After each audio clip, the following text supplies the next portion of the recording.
Notre Dame fans, welcome back to another edition of the Irish Breakdown Podcast. It is post-game time. That's Sean Davis. I'm Brian Driscoll, and we are going to talk about Notre Dame's 44-21 win over UNLV. Sean, there's definitely some good things to take out of this game, which we'll talk about, but also based on you and I's conversation, we feel very similarly about just the overall way that the game went today. And just sort of the frustration that we had with this football team and continue to have with this football team in the win. But, obviously a game that was never really in doubt, Sean. I mean, from the outset, Notre Dame really had control of the game, all game. It was 30-7 at halftime. UNLV made it, 37-21 in the fourth quarter. It was never a game you really felt Notre Dame was going to lose. But that should be the case when you talk about a team that is like UNLV, who's coming off of their 2-16 the last 2 years. Now they're developing, and I think Marcus Arroyo has done a really nice job of that team. But they don't have the horses Notre Dame has, and they didn't have their quarterback in this game. And then their starting running back didn't play till the second half. So it was a little bit of a frustrating game for me. I know that you feel the same way, but I'm going to try as best we can, Sean, to keep this thing organized and try to find a glimmer of hope in some areas. But at the end of the day, Sean, it was just it was a really frustrating game, to be honest with you, because the question I asked you, and I'll ask you here in front of everybody else so they can hear your answer.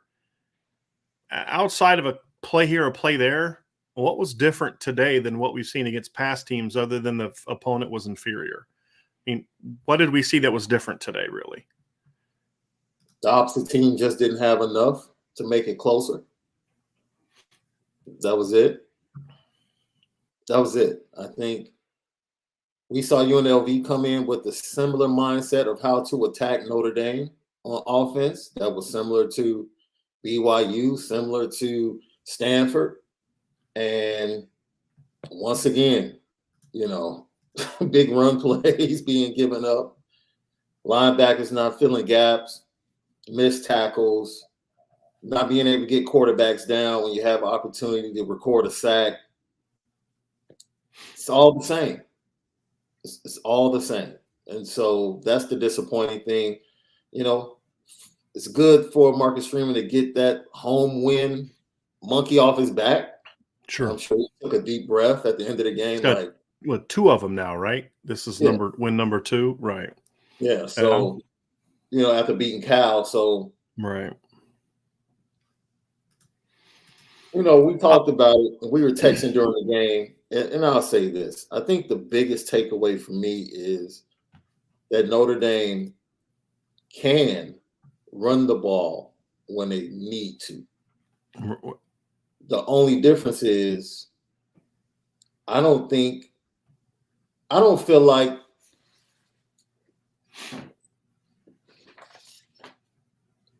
I think Marcus Freeman knows who his team is. I don't think that they have collectively figured out how to properly use this team. And I think he knows it. I think he knows it. So his body language after the game, Sean, and in the press conference was one of a coach who's very frustrated. Yeah. Because in some ways that's a good thing. If he watched that game and was like, "Yo, we've turned the corner. We just beat UNLV 44-21. We're good," I'd be very troubled. Very troubled. Yeah. But he was. I mean, you could just see it after the game, Sean. He was frustrated. I mean, even when he was talking about how good the win was, you could see in his face that was not the body language of a guy whose football team just won a 44-21 game and was winning 30-7 at halftime. You could see his frustration, and that was a good thing. He said it. He said, "Look, I truly believe we're a good football team. We just don't play very well. We don't play good all the time." And that's kind of where we're coming from, and which means you're not a good football team, right? But the point of what he's saying is it's not that we don't have the ability to be a good football team. We just don't play like a good football team. And he's absolutely right, because I'll say this defensively, to talk about some positives. Number one, Michael Mayer is just a ridiculous football player. I mean, he had a couple drops in this game, right? So he's human. He had 2 drops in this game. One cost a touchdown. The other one was on a bubble screen. And I don't even get me started on why the only bubble screen you've thrown all season was to your 265-pound tight end. But that's a different conversation for a different day. But he just made some ridiculous plays. Logan Diggs had a good game. Obviously, they used him a ton. He is now the lead back. We'll get into that here in a little bit. But I did think in the first half, outside of one play, I did think the defense played much better in the first half. Now, it was easier to play better because they didn't have their starting quarterback, and he took away some of that. And then they put Harrison Bailey in the second half. If you remember him, the former 5-star recruit that played at Tennessee, and he starts off sudden running around and making plays. And the second half, we saw the defense that we've seen most of the first 6 games, which is the one that's talented enough to make stops, but one that's going to be too undisciplined, missing gaps, missing tackles, blown assignments of coverage, all that other kind of stuff. We just that team was they did not come out in the second half with the same fire that they had in the first half.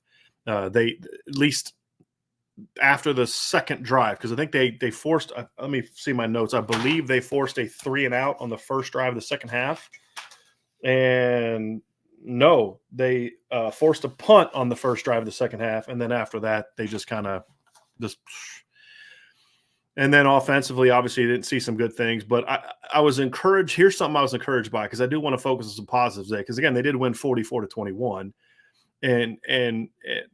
but I thought seeing Isaiah Foskey bounce back emotionally and with his play after what I believe last week was the worst game of his career, and you start hearing people talk about how he's checked out and all this other kind of stuff, and then you see him come out this week and play with his hair on fire. I mean, 3 sacks, 2 blocked punts. That's how you want your veterans to respond, right, Sean? I mean, he was going against an inferior opponent, and he played like how a star is supposed to play against an inferior opponent. Had 3 sacks, multiple pressures, 2 blocked punts. It was good to see that. I thought Riley Mills played very well in this game. Obviously, that was a positive. And Marist had a lot of mistakes, but he flashed in this game more than we've seen him in past games, Sean, or at least he made some, I think he had like 2 tackles for loss and still way too many mistakes. But at least we saw some of that stuff, so we did see some of that in this game. And that's at least somewhat of a positive that you were able to kind of go out and see them play. Some of those guys kind of come out and play in ways where you felt like, okay, at least you got him back playing at a high level. At least you got Foskey back playing at a high level. But there's still just too much. There's just too much with this football team that just frustrates you. And what today's game was, it was 44-21. And we'll do super chats at the end, but there's one I just got to pull up because I think this is how a lot of people seem to be feeling. Tyler Evans with a super chat. And by the way, thank you, Tyler, for the super chat. But Tyler says this was the most disappointing 44-21 win, and the offensive game plan feels the same. And I give the UNLV running back Reese props. And he was definitely the best Reese out in the game today. There's no doubt about that. But, you just kind of look at the game and the frustrating thing about the defense, I'm going to stay on the defense for a second because I think at least that's a side of the ball that you could look at and say, for at least a portion of this game, I did think they played really well.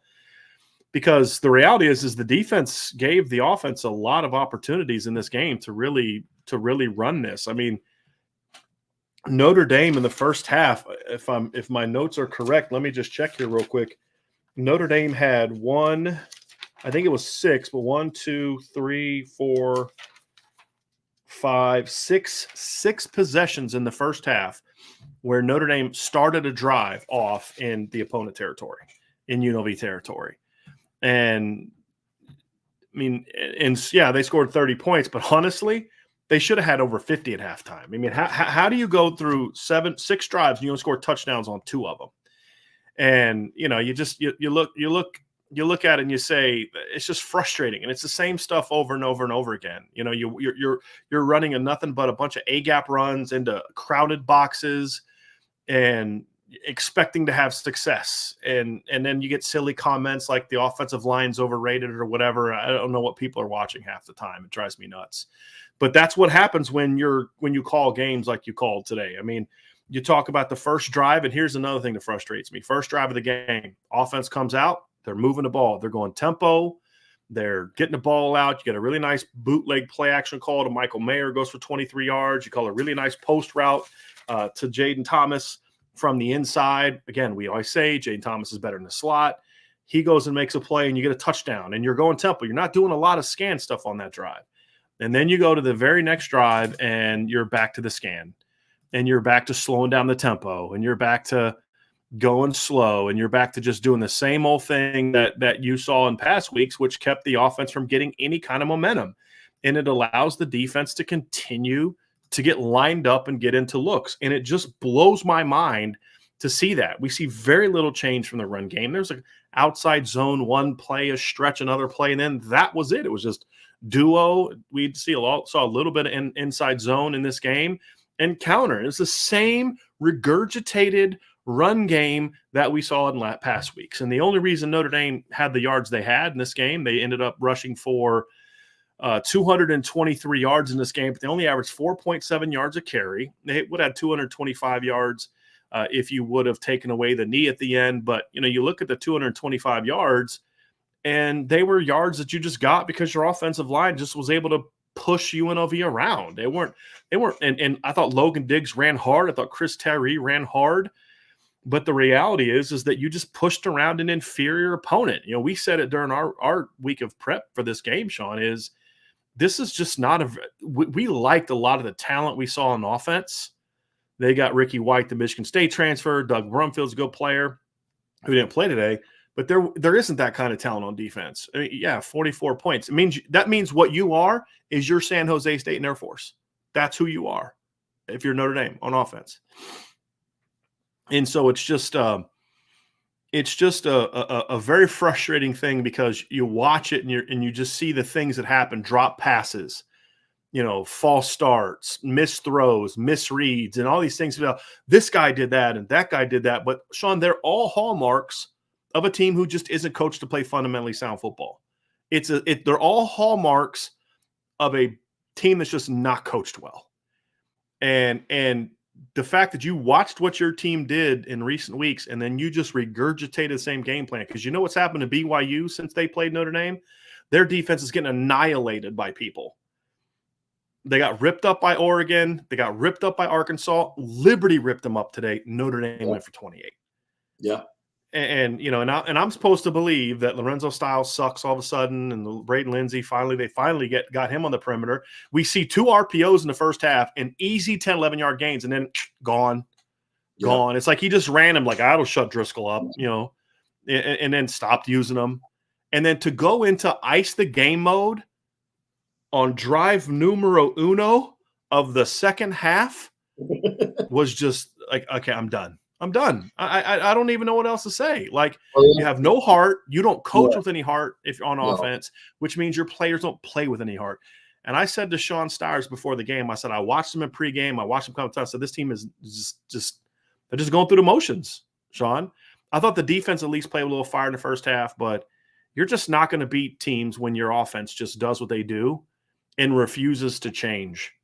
And we'll get into specifics of, player production and lack thereof and all that. But I just don't see how you watch what you've done and come out against UNLV and with a couple minor tweaks. I mean, all they did was just a couple minor tweaks, Sean. That's it.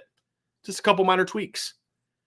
Yeah. Instead of taking up what they were doing, throwing it up and putting it in the shredder and starting over. I mean, that would have been better. It's just like a buddy of mine texted me. He said to me again, he's like, look, man, I think your mom might be right. He's like, because if maybe he is doing this on purpose, because this is what someone would do if they were trying to tank this thing on purpose. I mean, and I don't know what else to say, and I don't believe that, but I'm running out of things to say to argue against that when people come at me with that, Sean, because I don't know how else to explain what we saw today on offense. 7 possessions in the first half that you started in UNLV territory, and you got 2 touchdowns. Yeah, and it goes back to what you said. Even in the post game, Marcus Freeman was asked about the Mitchell Evans quarterback sneak. And, he says, well, that's Tommy's creativity. No, it's not. He saw the Kansas City Chiefs do it 3 weeks ago. Like, that's exactly. Tommy's not being creative. Exactly. There's nothing creative about that. And it's like, look, like you said, they just throw in a little tweak here or there. They go upbeat on the first drive and then go back to what they think is best. And once again, I told you this, and I'll stand on it. This team is coached with fear by this coaching staff.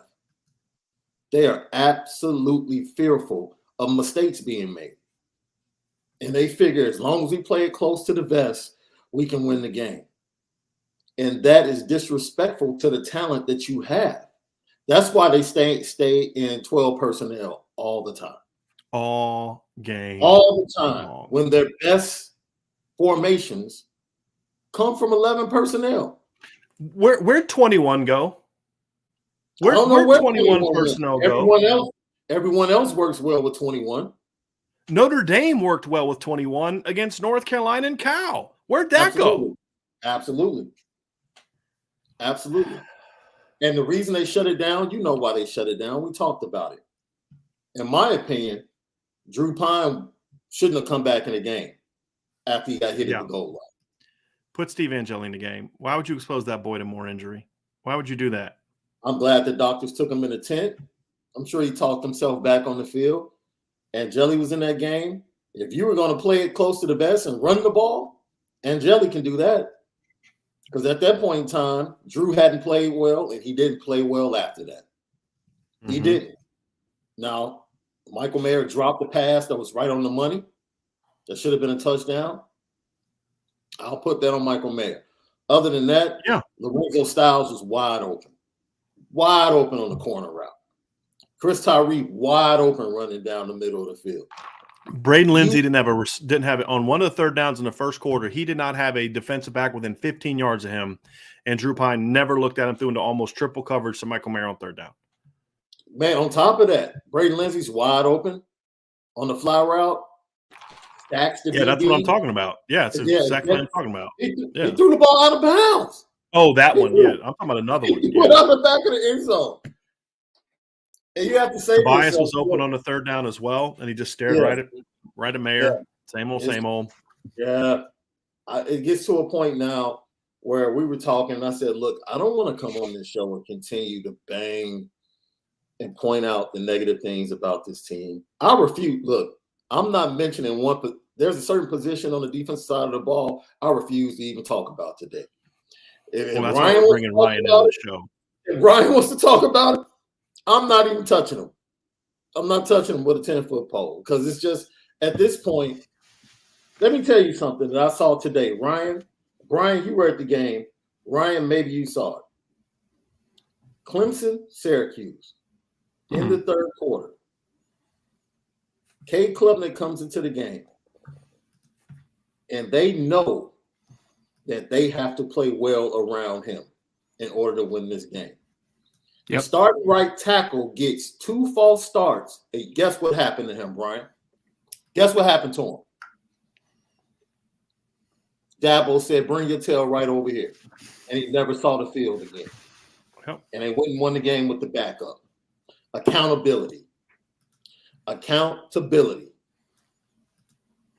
anytime you keep watching people make the same mistakes over and over again, and there's no action or reaction to it from the coaching staff,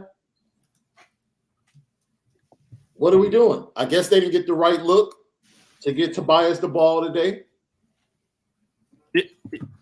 Whatever look that was, doesn't mean that he wasn't open. Well, he was open, but they didn't run him. They didn't put him in many positions where he was a featured receiver. He was open on a third down. And it just forced it to Mayer again into coverage. And here's the thing is like, now that's on Drew Pine, right? That's on Drew Pine. He's got to do better. But at some point in time, you ask yourself, what is this kid being taught that nothing changes week after week after week? Absolutely. Nothing changes for a junior. This is start 5 now. I'm sorry. You should start saying more now. You're in start 5. And but nothing changes. Nothing. And so that, for me, that is what I'm watching moving forward, right? Because they'll find a way to stick around against. They'll find a way to stick around against Syracuse. Well, Sean, that was the best. That was the best part, man. As I was on the board and someone was like, "Oh, they're going to get killed by Syracuse. They're going to get killed by Clemson." So I'm like, no, they're not. They're going to be in the game, man. They're just going to let you down. You know, like it's just going to be one of those things where like, oh, wow, Notre Dame's matching. Because this is what Notre Dame is right now. Ready? This is what Notre Dame is. I'm going to play up to the really good teams. I'm going to play down to the bad teams. That's what Notre Dame is, man. Like Notre Dame has talent at the end of the day. Like that's coaching, right? That goes to coaching, right? You play up to your talent, play down to your talent. It's coaching. There's no ifs, ands, or buts about it, right? And you know, when I point out, I don't care how Clemson won the game. I don't care if they were helped out by the refs. The point is, a head coach who knew he had a freshman in the game and they couldn't afford silly mistakes was not about to allow a starter to be the reason that he put his freshman quarterback in a bad position. And he yanked them at the most important part of the game. Accountability, right? Because as a coach, correct me if I'm wrong, Ryan, I don't have, I guess I can, but if I'm a coach, I should be coaching everybody in my room to play on Saturday. Yeah, I don't know what's going to happen.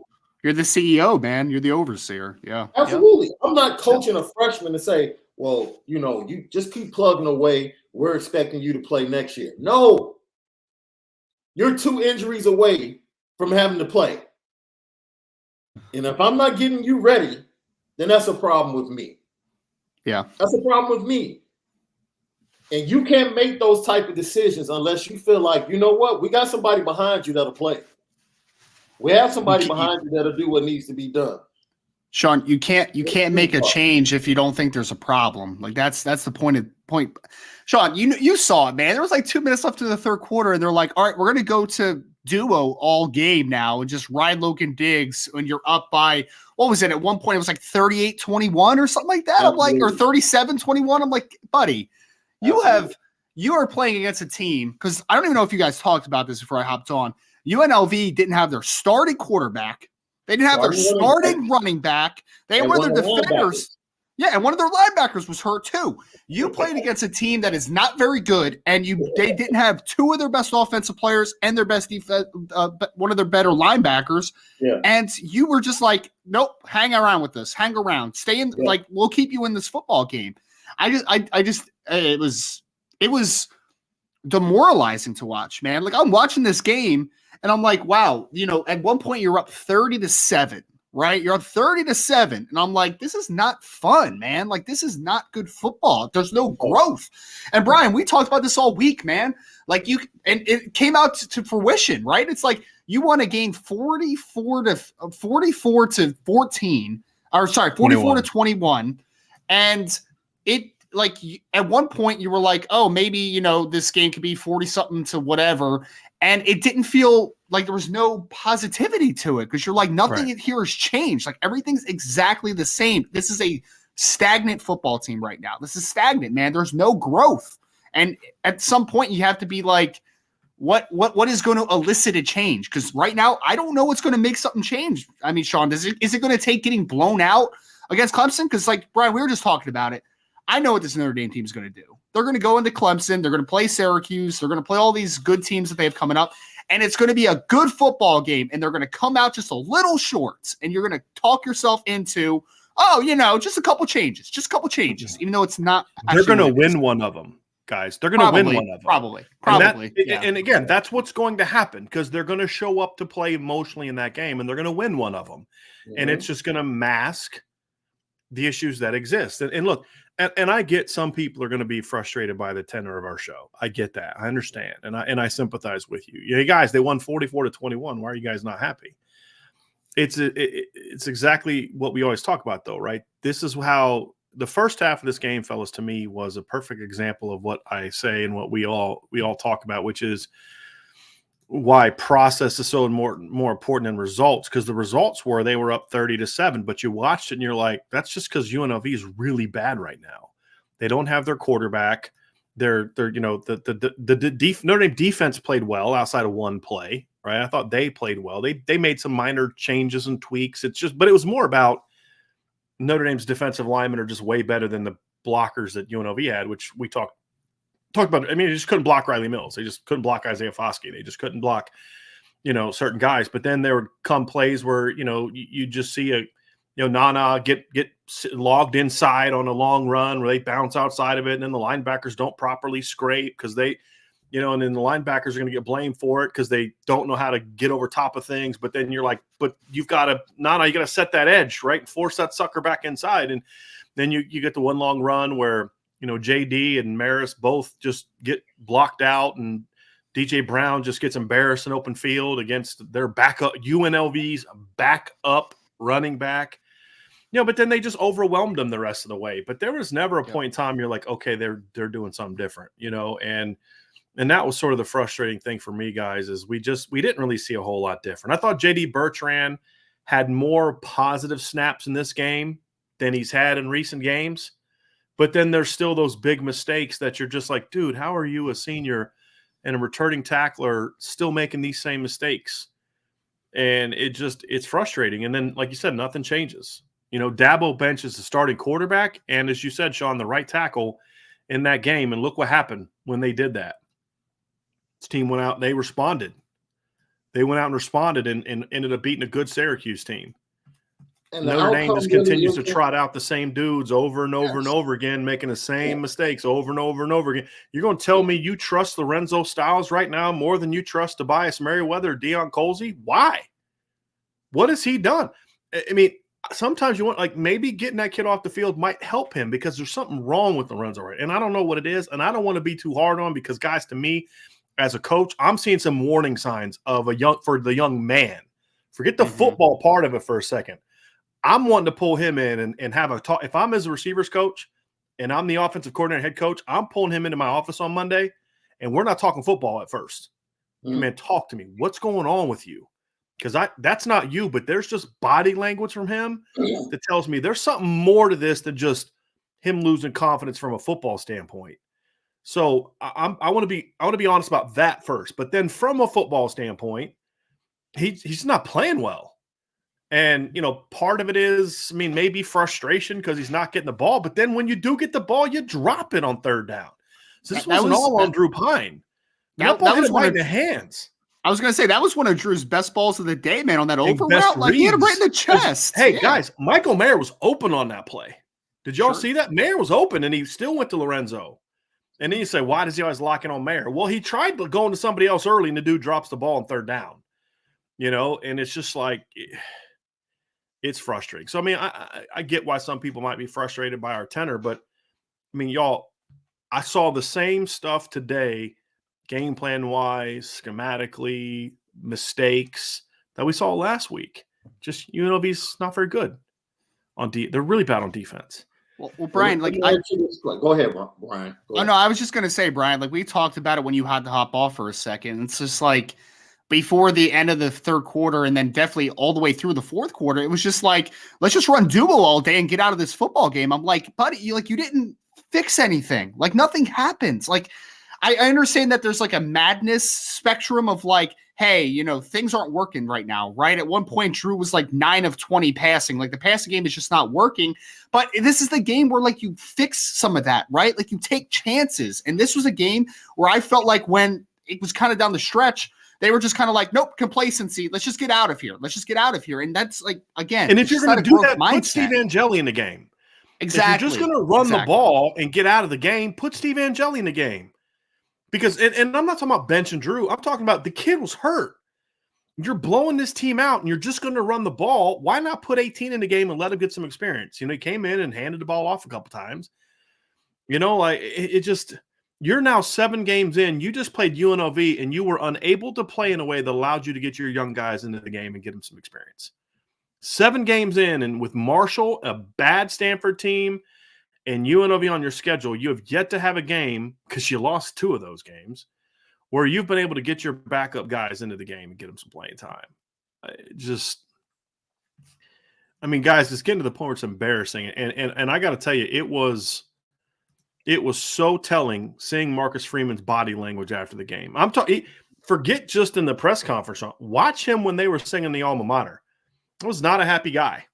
I was not a happy guy because I think he sees it. You know, I mean, he sees it. And, you know, people are like, oh, well, Freeman's making Reese do that. I'm curious where that's coming from all of a sudden. I'm like, if he was making him do that, then why is he so pissed? You know, so, you know, there's a difference between saying, hey, I want you to run the ball and I want you to have the most uncreative, unimaginative, easy to defend run game in the history of college football. Those things are not the same. Yes, Marcus Freeman wants this team to run the football, as he should. Have you seen the offensive line and the running backs and the tight end that they have? This should be a team that runs the football effectively. But it doesn't mean that that 99% of your runs are A-gap runs. Which is just, I mean, do you think Marcus Freeman's walking in there saying, hey, look, I know Chris Tyree is really fast, but I'd like for you to use him the same way we would have used Jerome Bettis if he was here. Just duo, inside runs, down, and then the poor kid finally gets one call up the seam and throws it over his head. So, you know. Now, this is the thing. It's frustrating. Did you see the – just to go to the effort with Lorenzo, the last touchdown, just watch his effort on the block. The fact that Braden had to go outside to get outside of that guy on that touchdown, Lorenzo's block was just non-existent. Yeah. He's going through the motions in a lot of ways, fellas. What is that? And my question to both of you guys, like, has it gotten to the point where the skill position guys are so frustrated, not only with the play caller, but with the quarterback? Like, are guys running and saying, dude, because I know for me, if I'm playing with a guy in basketball and he's just constantly shooting, or the point guard just keeps throwing the ball to him, at some point, like, you're just not going to get me involved? Right. And then when I'm throwing the ball, you know, it goes off my hands. And I'm like, yeah, you know what? Because I'm not concentrating because I've checked out. Because it's like, this is what we're doing. We're going to keep doing this. Right. And there might be some frustration coming in with these skill position players. Sure, there's a lot. Being open and the ball being forced to 87. And look, it's your job to stay in the game. Right. Right, as a player, it's your job to stay in the game, but it's also the job of the coordinator and the quarterback to keep you in the game or to help you. I mean, the coaches need to keep you locked in, man. Like, that's part of their job. They need to keep you engaged. You got that right. You got that post route that Jaden Thomas early in the game, and it's like, okay, where was stuff like that the rest of the game? I mean, there's different ways to get to that stuff, which was there. I mean, you know, look, there's some things to build on. Obviously, Logan Diggs is a good back, and we liked what we saw from him today. You saw the shots down the field again, couple anyway. You saw a couple RPOs. It's like, okay, it's in the offense and it worked. Like, why is the stuff that work they go away from so quickly? Like, you see a stretch play to Chris Tyree goes for 8 easy yards, and then it's like the rest of the game we don't see it again. Yeah. And it's like, were you like running it because you thought it wouldn't work, and then when it worked, you're like, oh crap, we can't do that again. I mean, it's silly and petty to say that, but like, but what else? What other excuse do I have for why these things happen, guys? I mean, Ryan texted us, Sean. We all, so just so y'all know, we're in like a group chat, the three of us during a game, which is always fun. And he throws a couple RPOs, and Ryan's like, "Was that an RPO?" And guys, it was stealing yards. You get an RPO out to Braden Lindsey early. He makes a guy miss, gets 10 yards, first down. It was on an out cut. You throw a hitch route to Lorenzo Styles. He makes a cut, makes guys miss, picks up 11 yards. And then later you throw a now screen. You didn't finally call an actual screen, and it's called to Jaden Thomas. Right? Jaden Thomas can do some good football things. We've seen it. That's not one of them. Mm-hmm. Right? And so there just was so much just like, what are you doing? They're not using their personnel effectively. And this was a game, fellas, where your game plan should have been about, we're going to do things to get the receivers the ball. I thought to a degree there was some of that. I do think early there was some of that. That's what the RPOs were, the jet sweep to Lindsey. There was definitely some things to try to get the receivers the ball, the crossing route to Lorenzo Styles. But then you get up 30-7 and you just went away from it. Like, I felt like the third quarter should have been, let's come out, let's be aggressive, and let's build some momentum, and then we can kind of run this thing in the fourth quarter. And they just came out, and it was just like, you ran a jet sweep on drive one on the first play, and it goes 15 yards. I'm like, okay, great. They're not, and then it was duo for 3 yards, bubble screen to your tight end, and then just a poorly designed corner. I mean, a poorly thrown corner route. But it's like, that's the throw you're going to on 3rd and 7. You're asking Drew Pine to make that throw. Like, again, not using your personnel. It's almost kind of like on 3rd down, they're almost going to have to start taking Michael Mayer out of the game on 3rd down at times if they want the ball to go somewhere else. I mean, that's absurd to say, but I mean, well, how about this? How about using 87 as a decoy? How about allowing him to manipulate the coverage to Sean, open up areas of the field? Talk about how that would work in practice, because if you're using him as a decoy, you have to instruct your quarterback to do that. So explain what that means as a decoy, Sean. So basically, you want Michael Mayer on 3rd down the majority of the time is going to be the center of attention for the defense, particularly the secondary. Because at this point, I don't think anyone is going to leave a linebacker one-on-one with Michael Mayer on 3rd and 6, 7, or 8. And most what we've seen from Stanford and other teams on 3rd downs, they're going to use some type of bracket coverage, double team, over, under. Fine. You use Michael Mayer to open up an area of the defense that, whether it's levels or anything else, that you can get a receiver into on the move and get a 1st down. It's very simple. I'm sure you guys can give it more football lingo to further build on that, but it's simple. No, you got it. If this is our go-to guy and they're going to double him, then guess what? Get the ball out of your hands and move it to somebody else to make a play. It's simple. Sean, you saw.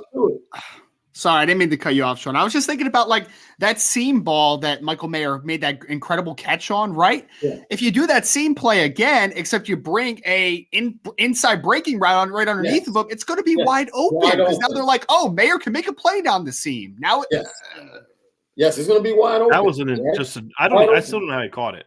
It was incredible. I was waiting to see he's really not human, and he put his arms through the dude and gave away that he's not from this planet. That's what I thought we were going to see, but nope, he wasn't.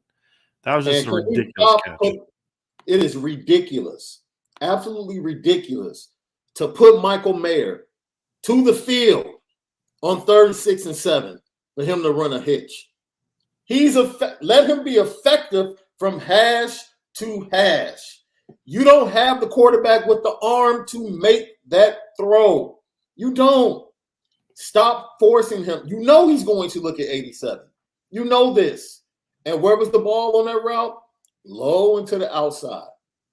Inaccurate throw. Mayer's basically just dancing with the defensive back and turning around.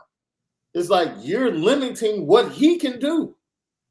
He's better than that. Why would you just ask him to do that? He's better than that.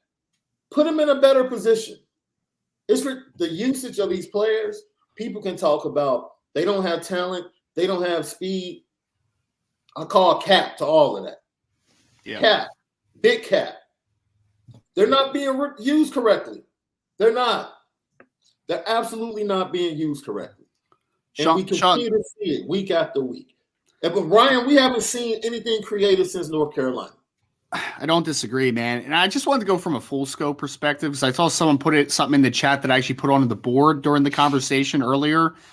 There is zero juice on this team, man. It's zero. There's nothing. You see UNLV make a big play and everyone is pumped up, right? Notre Dame makes a big play. It's quiet. It's weird, right? The only person in Notre Dame's sideline that I saw that had juice today was Kyron Williams, who was doing it pre and post.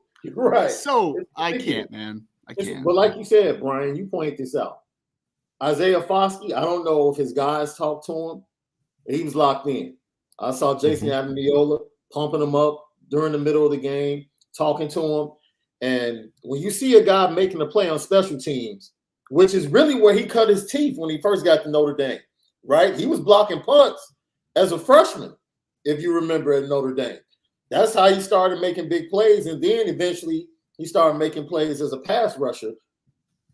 But to see him make that play, not once, but twice, I've never seen the same guy block a punt. Twice in the same game? Twice in the same game. That shows that he played with effort today. Riley Mills continues to get better and shine. I thought Gabriel Rubio played better. I think Gabriel Rubio is going to continue to play better with the more reps he gets. I thought Chris Smith played not as well as he played last game, but he had some plays. This was the best game Riley Mills has ever played as an inside guy. Inside guy, yeah. He was really good in this game. You said they needed him to move him inside this week. You said that. Yeah, for this week. Yeah. For this week, it made sense to do that. Yes. And, Jason, there's got to be a lot of frustration in the locker room, guys. And I think that's part of it, too, is like because they knew during the week of practice nothing was changing. I mean, that's the thing. I mean, you listen to Michael Mayer's press conference, and it's taken every ounce of self-restraint he has to not just really speak his mind. Yeah. Just it's I mean, look, guys, I don't want to be here talking negative after a 44-21 win. I don't enjoy that. I don't. I would much rather be happy and excited and say, hey, this was a game that helped us kind of get ready to go enjoy what this team's going to look like next week and go hang out with my wife and see the photo sheet. I would much rather do all that. I don't want to be sitting here complaining about this, but I also can't lie to you and say, no, guys, look, they fixed some stuff today. It's frustrating to see the same thing happen every single game. And then here's the frustrating thing. Like, there was a post on the board, and I was getting texts about this during the show. Hey, guys, this is a Jimmy's and Joe's problem. And my response is that's the same bull crap people told me in 2016. Same bull crap people told me that year. They don't have the players. It's the players. They don't have this. They don't have that. They don't have this other thing. And the same dudes the next year went out and went 10-3 and beat 5 ranked opponents. The players have to make plays. But as Marcus Freeman said during the week, it's our job as coaches to put them in position to make plays. And that doesn't just mean scheme, guys. That also means it's about your attitude. It's about psyche. It's about using guys correctly.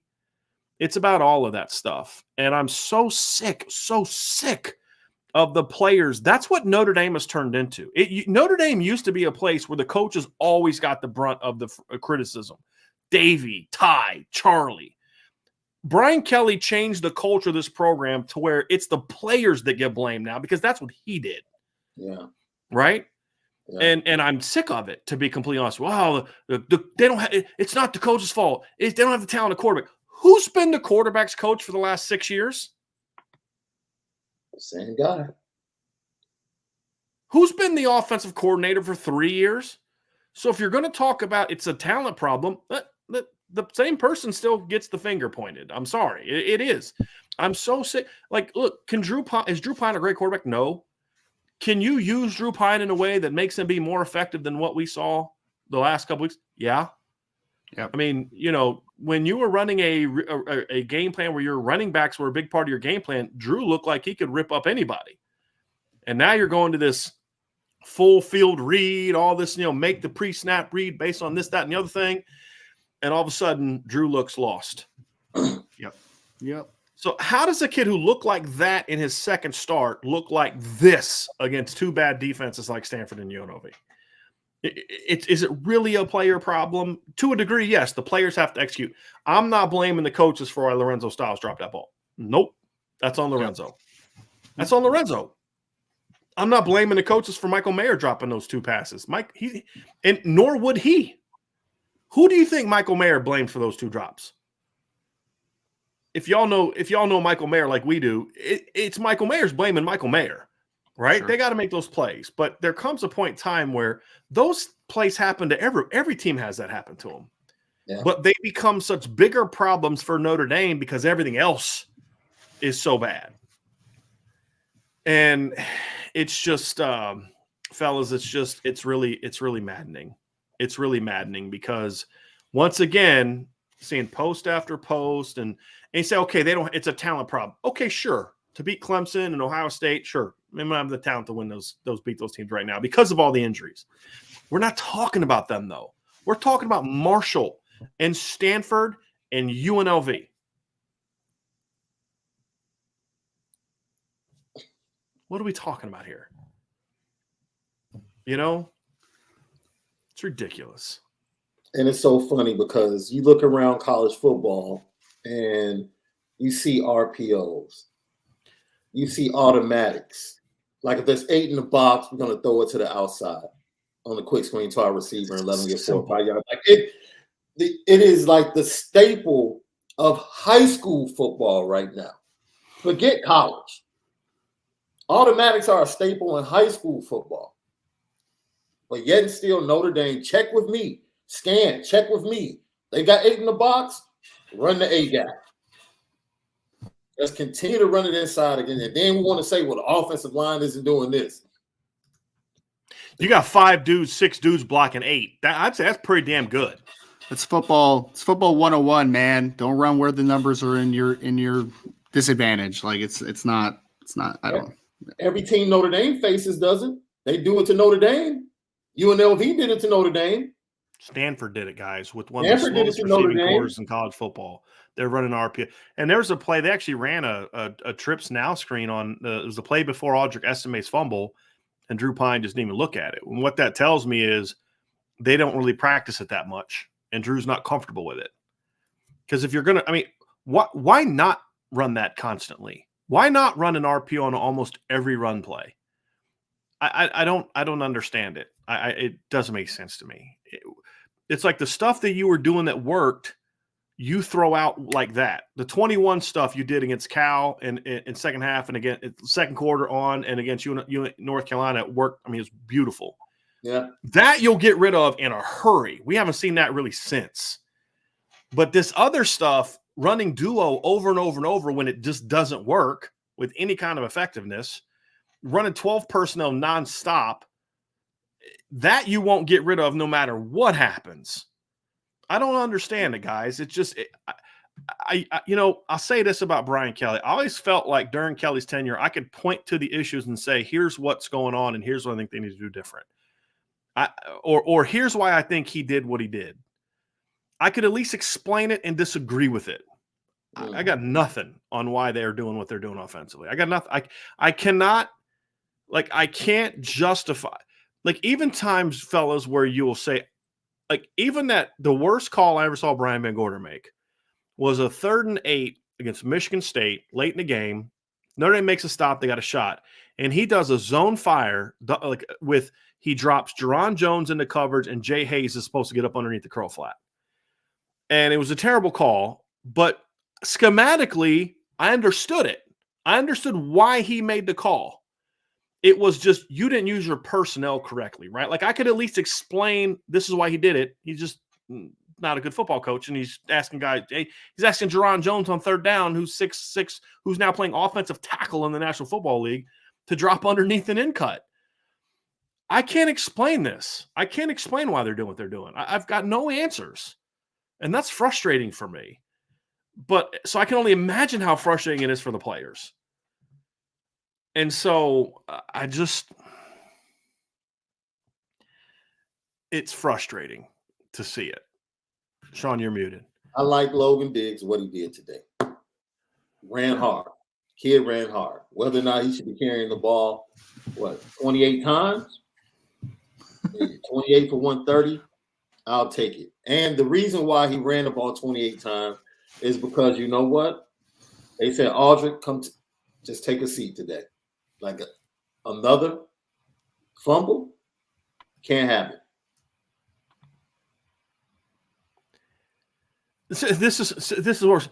Is there any chance the poor offense is because Marcus Freeman keeps running the power running team? Okay, I'm so tired of hearing this, Jim, and please just bear with me my frustration. Listen, Marcus Freeman is not mandating that they only run A-gap runs.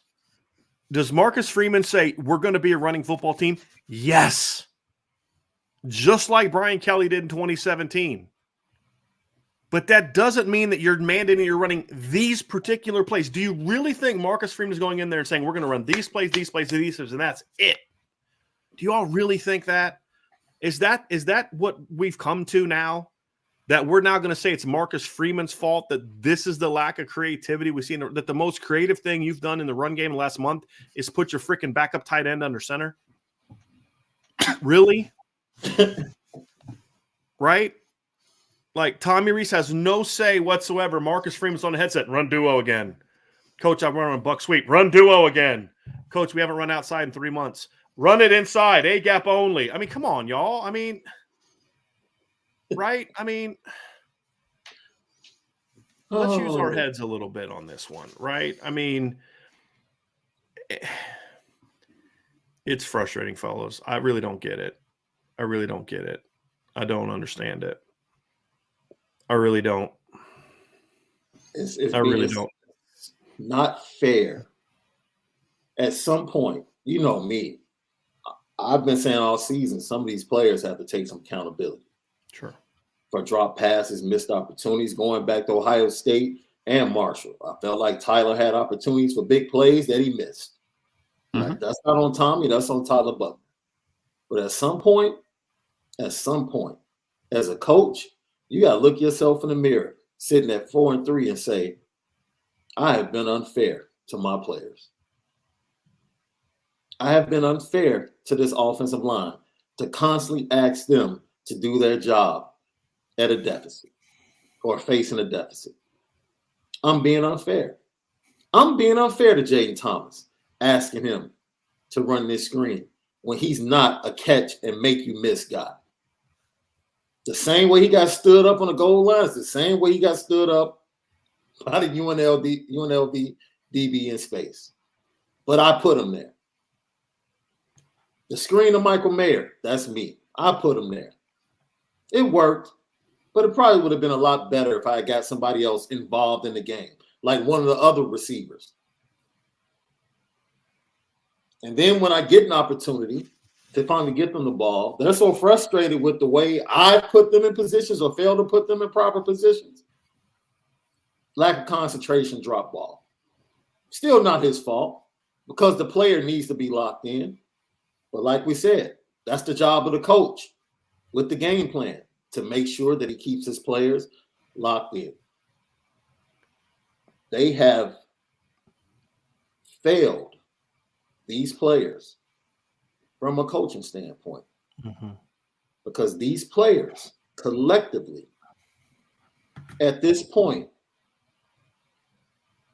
now I'm speaking from a talent standpoint, they deserve to be a 6-1 football team from a talent standpoint. From a coaching and effort standpoint, they're a 4-3 team. Yeah. But they deserve to be better because they're better than the rosters they faced other than Ohio State. Right. And this is the thing, bro. It's not even close. You can't talk to me about talent being the issue when we're talking about Stanford, Marshall, and UNLV. You can't. No, the same team that went on the road and blasted North Carolina it doesn't have the talent to beat Marshall. It's so like, and here's where we're at, fellas. And this is not a shot on Brian Denbo or Jim Halloran. You guys are great. You guys have been around for a long time. I love y'all. But one guy is saying, is this Coach Freeman dictating to Freeman to Reese to do this? And then now somebody else is, does it bother you that Coach Freeman doesn't have a play sheet because he doesn't have the offensive play sheet? No, it doesn't bother me. He's the head coach. He's not calling plays. But how's he dictating all this to Tommy Reese if he doesn't have a play sheet, right? Like, this is where we're at, though, because they're having the same issue. Brian and Jim and others are having the same issue that we're having, fellas, which is I can't explain what I'm seeing. And I can't explain why it's not changing. And I'll say this, I'm frustrated with Tommy Reese right now, but at the end of the day, Marcus Freeman's head football coach.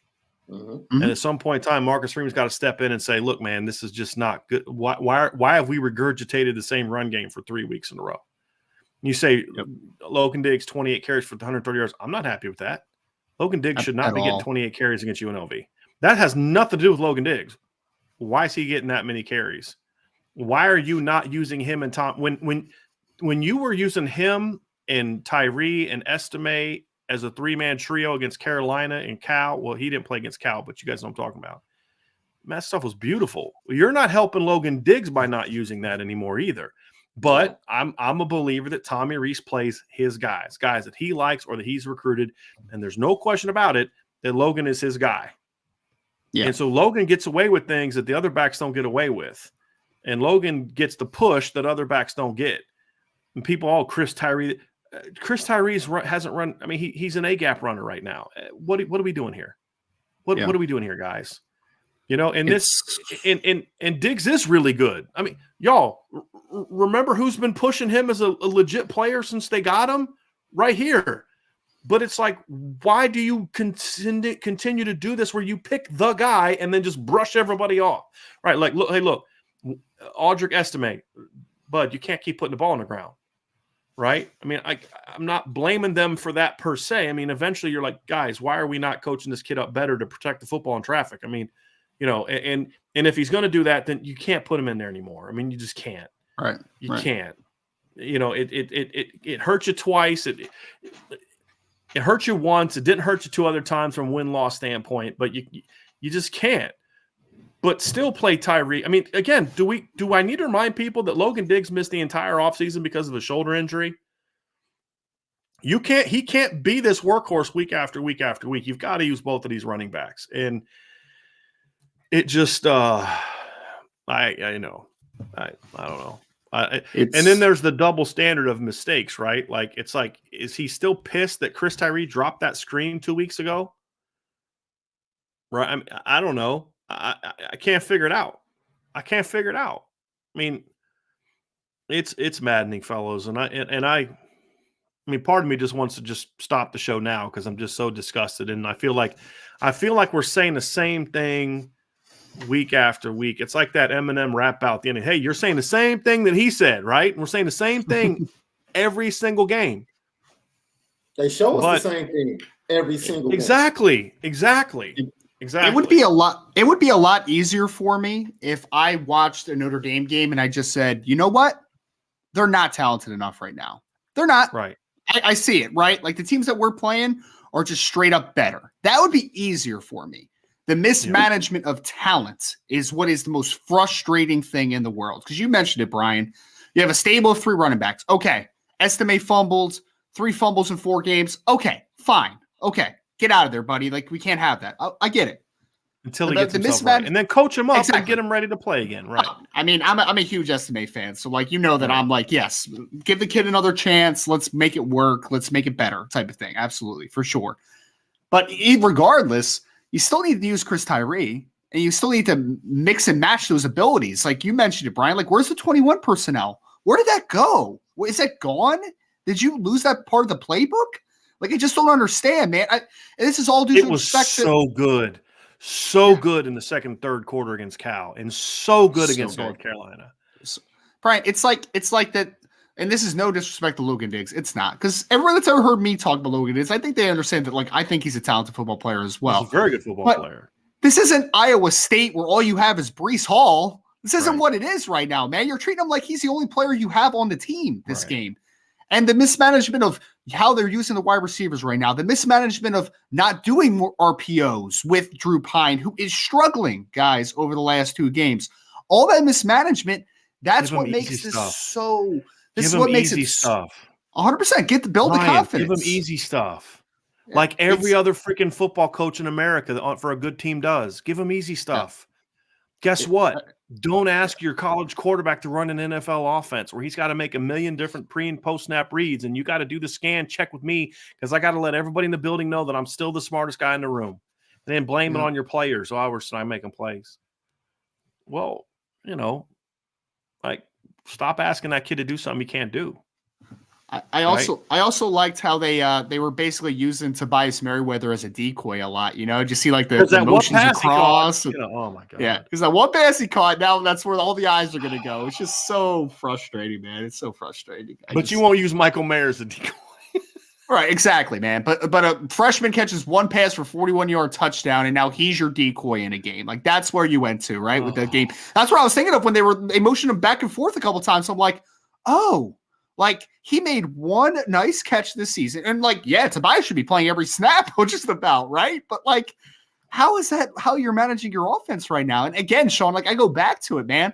I could handle this disappointment right now if Notre Dame's guys just weren't good. If they weren't talented, like, I could handle this, man. I could be real with myself. Ryan, I can't. I'm going to interrupt you because I need to say this. Yeah. It would be better for us if that was true. Like, from a business standpoint, from a pure business standpoint, I got my 2 recruiting guys right here above me. It would be better for us business-wise if we could sit here before you and say, guys, look, they're just not. Now, the quarterback room is not as good as it should be. And we've talked about that incessantly for years. Okay. Because you didn't recruit well and then you chased other guys out, whatever. But it would be easy for us and smart for us business-wise to really lean into it's the talent issue, because now that the season's what it is, people are unsubscribing, right? Dropping from the message boards, not listening to the shows. It's costing us money. It would be smart business-wise for me to say it's a talent problem, it's a recruiting problem. Hey, Ryan, I want you to start writing a mess of recruiting articles because that's what we have to sell to get people interested again. It's selling that what's next thing, right? Business-wise, that would make sense. But it would also be a lie because it's not a talent problem. Now, does that mean the roster is as good as it needs to be? No. Is the roster perfect? No. Does the roster need to get better? Yes. But that was true going into the season when you were a preseason top 10 team. The reality is, fellas, we're talking about not having the talent against Marshall, Stanford, and UNLV. That's what we're talking about here. It's not talent. It's not player talent. Does Drew Pine need to play better? Yeah. Then put him in position to be more effective. And if he's not, then maybe you make a change. But I don't think you bench a kid who you're not giving a chance to be as successful as he needs to be. Well, he didn't make this read, that read. Stop asking him to make full field reads. It's not hard.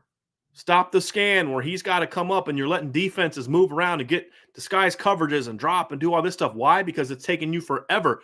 Go look at how Drew Pine looked on the first drive of the game when you weren't running scan, when you were actually going with a little bit of pace and tempo. Look how he looked then. Right? When you're going off of a script where he was comfortable with what he was seeing and what he was reading, and he made beautiful throws and reads. Bam, bam, bam, touchdown. And then you went away from it because you got to prove to everybody how smart you are. Right? And look, that's on Coach Reese and Coach Freeman, because at some point in time, look, if Brian Kelly was the head coach right now, we'd be hammering Brian Kelly because we'd say, hey, you're the head coach. You're the one that's not stepping in and changing these things. And it's the same thing that's true for Marcus Freeman. All right. I know I'm not a big fan. I'm not talking about firing people. I'm not having that conversation. I'm talking about sitting down and saying, hey, this isn't good enough. This is going to have to change. Right. So maybe Dylan and Jared need to have a little bit more of a say in what we're doing here. Right. Maybe some other people need to have more of a say in the run schemes that we're employing and the pass concepts and who we're utilizing. Same thing, a linebacker on defense. Hey, maybe we need to have a conversation about why your linebackers continue to make the same mistakes over and over and over and over again. I mean, dude, you're one of the best linebacker coaches in college football until you took the head coaching job. Step in and get it fixed. I mean, it's the same stuff over and over and over and over again, fellas. And at some point in time, the head coach has got to step in now and make those changes. The linebacker position is so weird, Brian, because you also have your defensive coordinator as a linebacker coach now who literally just coached a linebacker unit to the Super Bowl last year and was a strength of the Cincinnati Bengals. Like, he made Logan Wilson, Jermaine Pratt, that group, a good group for the Bengals. That's why it's so weird and it's so like I don't understand what the issue is. I really don't. Maybe it's too many voices. I don't know. I don't know what it is, but it's just. I still just think they're asking them to do. I think it's similar to what's happening to quarterback. Yeah. What's the most cerebral position on defense right now in this defense? It's the linebackers. It's the inside linebackers. When did they look good today? When they shot. Yeah. Maris looks like a completely different player when they trigger him than he does when he's got to read and react. Am I wrong? You're not wrong. Looks like a completely different player. Why? Because he doesn't have to think about it. He just goes.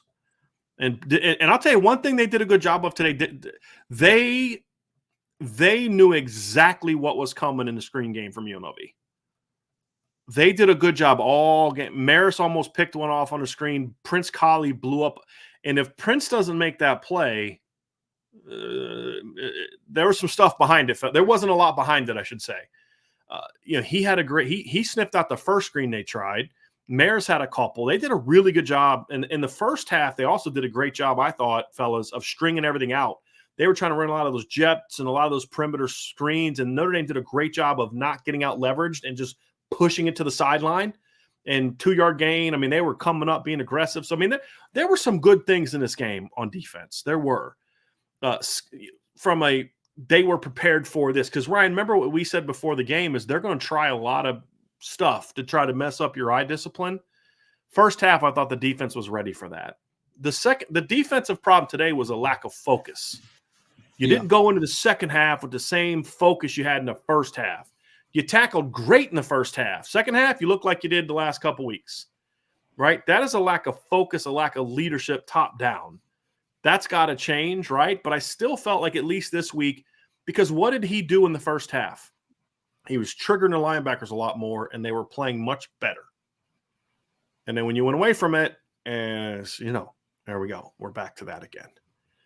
Yeah.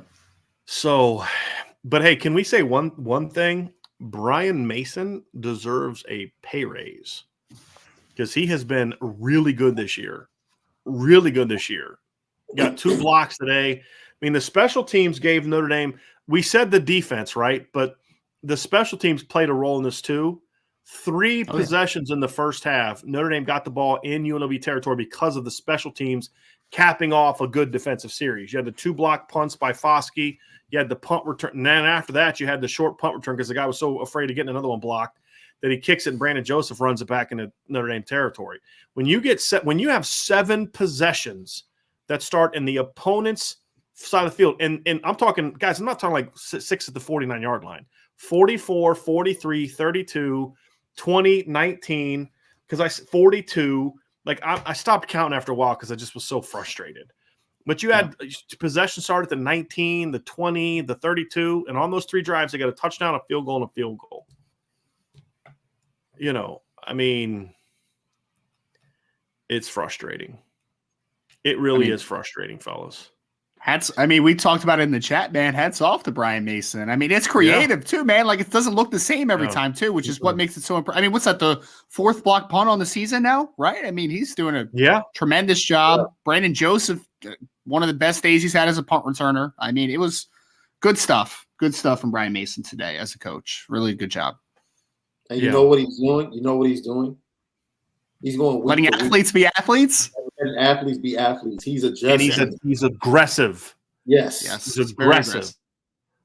That's the thing I like. He's going to go after you. And he's coaching, guys. He's coaching. Yeah. Yeah. Imagine that. Imagine that. I got some dudes that can run a little bit. Let me take advantage of them. I think to your point, Sean, you talked about how the coaches are coaching scared. Yeah. I don't know if I think that's true on defense. I do think that's true to a degree on offense. I think the defense, to me, and push back on me if you disagree with this, I still feel like he's kind of got it in his head like this stuff will work.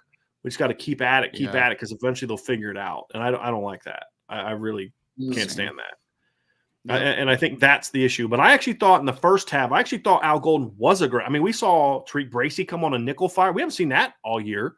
He came free. I mean, they forced an errant throw.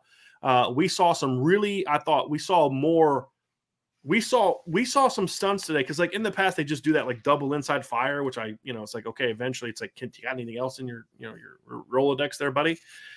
But today we saw a play where they did a full line slant and brought a Mike and a nickel off the edge. They were doing more line games today. I thought in the first half, I thought they were very aggressive, and I thought they played well because, again, your linebackers were just Maris, just go, right? What were the plays Maris didn't look good? The 70-some yard run where he's reading, reacting, and then the option play, which they looked woefully unprepared for. It's a good call by UNLV. It was. But, I mean, I actually liked what I saw from the first half, from the defensive game plan. But then in the second half, they kind of went away from it, and it was just like, okay, here we go again. And you lost contain. It was a lack of focus is what I thought. To me, that can be fixed. That can be fixed. But it just, and then I was so glad they called off that targeting on J.D. Bertrand because I'm like, what is it? What is he supposed – what could he have done different on that play? What could he probably take the kid's knee out? I mean, what could he have done different? React better. I again saw someone either on the board or on Twitter, Brian, that was like, "Oh, someone teach JD how to." I'm like, that wasn't JD's fault, man. Like, what was he going to do? Different on that play, not on the tackle, not on the tackle, but you're talking about what he did afterwards. Yeah. No, I'm talking about during the play. If you watch as the quarterback is moving to his left, away from the strong hand, he's stuck. Oh, you mean react better, meaning break it up instead of I got you. You should have been there to break it up. That's the whole thing. I thought you were saying like him getting up and being excited is what brought. I get what you're saying. I get what you're saying. That makes sense. React. I felt like he reacted late to the quarterback run that got it down to the one. Like when you see him break contain, go. I wonder if this is starting to be a thing too, guys. Could be, because there was no reason that should have been. And here's the thing: the guy that threw the flag was away from JD, so like the receiver was between the guy that threw the flag and JD. There's no way he could have seen that JD put his helmet on that guy's helmet. There's no way that guy should have made that call. The referee that was behind him, that was looking right at the contact, did not throw a flag. And that's the other thing too. And again, nothing today. This was a horrible officiating crew. It was an ACC crew, and the ACC has horrible officiating. But it didn't affect the outcome. But I was glad they called that off because I'm like, I don't know if I'm JD if I'm ever going to be able to make another tackle if I'd have got kicked out for that. Like, I mean, what does he do there? That was a heck of a hit. I mean, honestly, it's almost like I'm just letting the guy score next time. I'm just letting the guy score next time because it's absurd. So I was so happy they waved that off because I'm up in the press box losing it. I'm like, what's he supposed to do different? What could you possibly other than take his knees out, take the kid's knees out? Yep. That's the only other thing you could have done different. There's going to be helmet-to-helmet contact in football, people. That's unavoidable. But then they don't call targeting on the hit on Drew Pine, that's exactly the kind of play that targeting should be put in for. Quarterback's defenseless. He's going down, and you go in and you lead with the freaking with your helmet, and they call nothing. Yeah. Didn't review. Then Marcus Freeman calls timeout, and they still didn't review it. Right. So it's like that's why I've said targeting needs to be no longer a suspending, like kicking the guy out penalty because they have no clue how to call it, no clue how to even call it from the press box. Couldn't believe they called it off on JD just because I had no expectation they would get it right. Mm-hmm. But the fact that they have no clue how to call that, there's too much at stake for a rule they have no clue how to call after all these years. It's like the catch rule in the NFL. Like I have no idea what targeting is. I have no idea. I have no idea. I do know, apparently are the review people, right? I mean, exactly. Like targeting for an ejection should be a clearly dirty play. But here's the thing, guys. Some of the dirtiest plays I've seen that should be targeting happened against Notre Dame, and they weren't even called penalties. The hit on Torrey Hunter against Texas, the hit that Virginia Tech put on Deshaun Kaiser, where he's sliding and the guy speared him right in the face, no flag. Reviewed it, no penalty. It's just like they have – and then – but Stephon Tuitt gets kicked out of the Pitt game for what he got kicked out of the Pitt game for. Which cost Notre Dame a game because they could not block Stephon in the first half of that game, fellas. He was eating him up. And so that's why I say it should not be a kick a player out penalty unless it's clearly like a dirty play. And we know the difference. You know the difference between a dirty play and that. The hit that the Kansas kid put on Dylan Gabriel, that's an ejection. You're out. You know what I mean? But none of the play, like even the play that JD got kicked out, the first targeting call I didn't like. That he got kicked out for, I think is the first one. The second one, yeah, that's targeting. But even then, that should not be an ejection play, in my opinion. Do you remember Ali Gay from LSU? It was like week 1 or week 2 where he literally went like this and headbutted the dude in the helmet. That's an ejectable play, man. Yes. Like, get him out of here. Yes. Right? Yes. Yeah. Yes. You know, but now it's just like, you know, but honestly, you're going to start messing with JD's head at this point in time, where he's going to start kind of going in with some funky things if he doesn't play. I'll say this. I know, Ryan, that there were some plays today that were frustrating from JD Bertrand, but I did think he played overall on the scope of the entire game much better today than he had. I did. I thought he had a good game today. He just will have a couple plays you're just like, but that's the whole linebacking core at this point in time. You know, I thought Nana took a step back from last week. He was not as good setting the edge today as he was last week. You know, but it's just some of that stuff though. I'll say one position that they got to get better at. They've got to get better at safety. They've got to get. Now I think this incoming recruiting class can be there because that is a position where their athleticism level beyond a couple guys is just not the same as it is. It really is. I'll say this: everyone is, so looking forward to Peyton Bowen in the 2023 class. I'm looking forward to Adon Schuler, man, with what he can do. Adon Schuler, I think, could come in and because Brian, like I'm not trying to throw too much shade on DJ Brown, but like that missed tackle, man, on that 68-yard or whatever. Awful, man. Just DJ's a good player if you use him in the right ways. It's like a lot of things. It's like that's not a guy you want making plays in space. It's just not. No, it's just not. But you know who specializes in that type of play?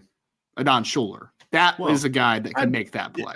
Adon Schuler, Peyton Bowen. And I'll tell you who else. Peyton can do it too. But no, I get that. I know you're not saying that. I'll tell you who's having a really good senior year as well as Ben Minich. He's been pretty good. I've been. What's what we said when they got him? Like, look, I didn't love his junior film. I didn't understand it, but I said, but I'll give him the benefit of the doubt and see his senior film.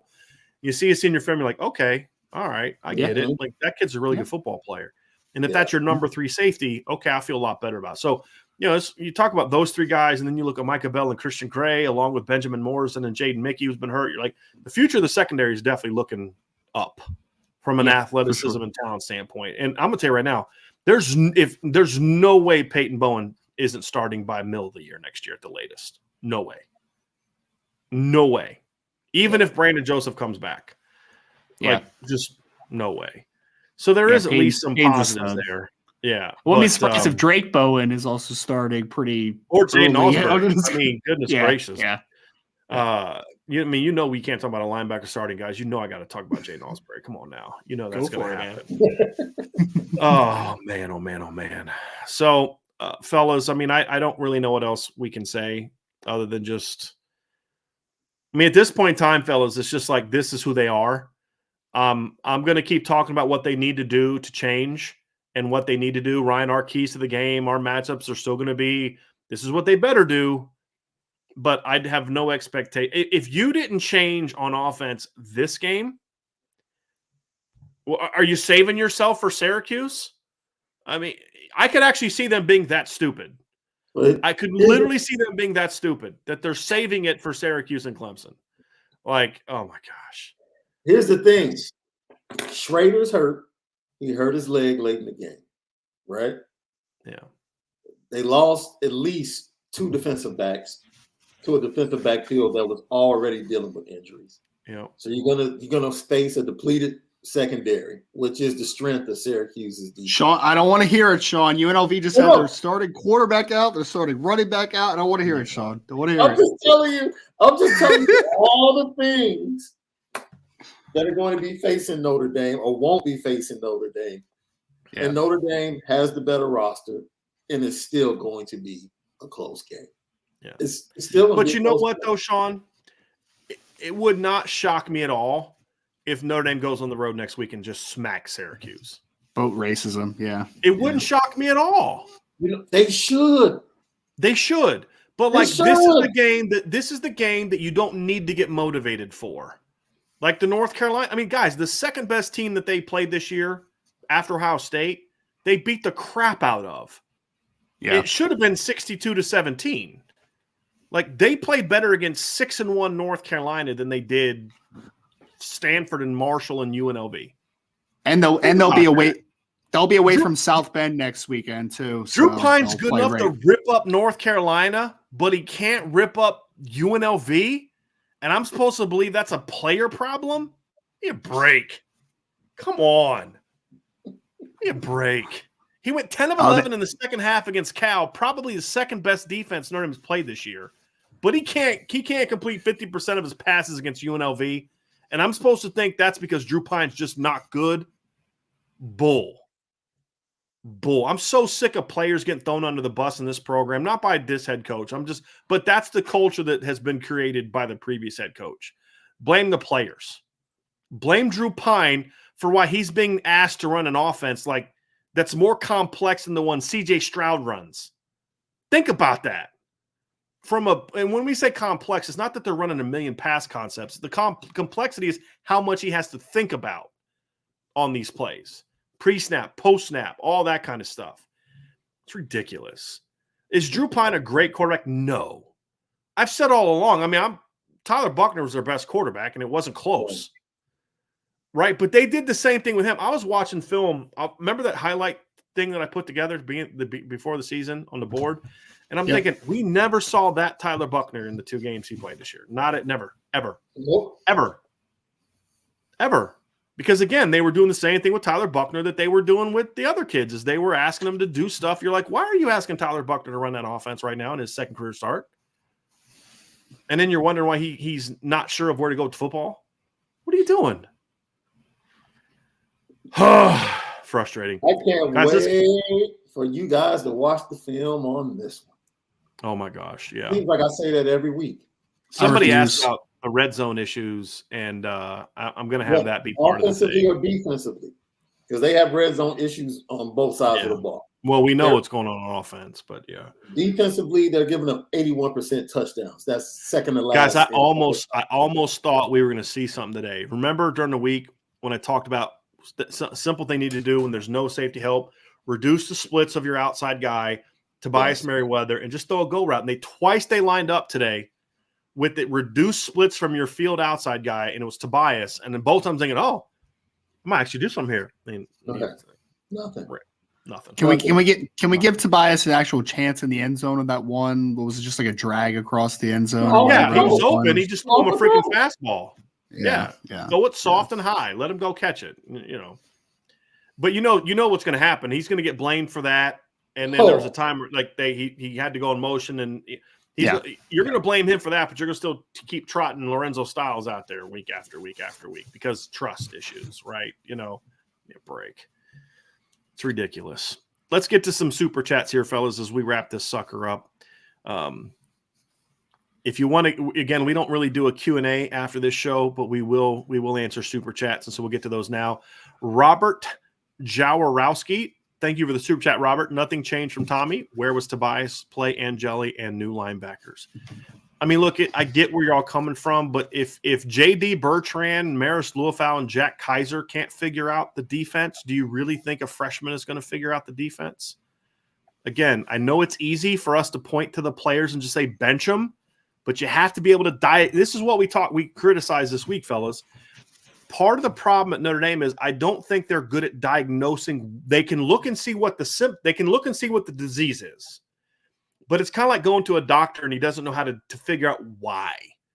Like when we took Rita to the vet, right? When the cancer went away, like the tumor that they saw in there and was gone, and they're scrambling around. They're like, well, we know she has anemia and it's starting to get better, but we have no idea why. They couldn't explain it. They had no idea why. Well, I'm like, well, I know why, right? You have to be able to diagnose the problem. You know what I mean? And it's like, it's one thing to say, hey, this is a problem. The linebacker play is bad. But if you don't properly diagnose the problem or what's causing the disease, then you can't fix it. And simply saying that guy's not playing well, bench him, doesn't really work when the reason he's not playing well isn't necessarily because of him. Because the same person that I believe is leading to the problem isn't going to be changed if you change the player. Same thing on offense. Put Steve Angeli in the game, okay? If Tommy Rees wasn't willing to simplify the offense for Drew Pine, do you think he's going to simplify it after Steve Angeli's made 2 starts? No.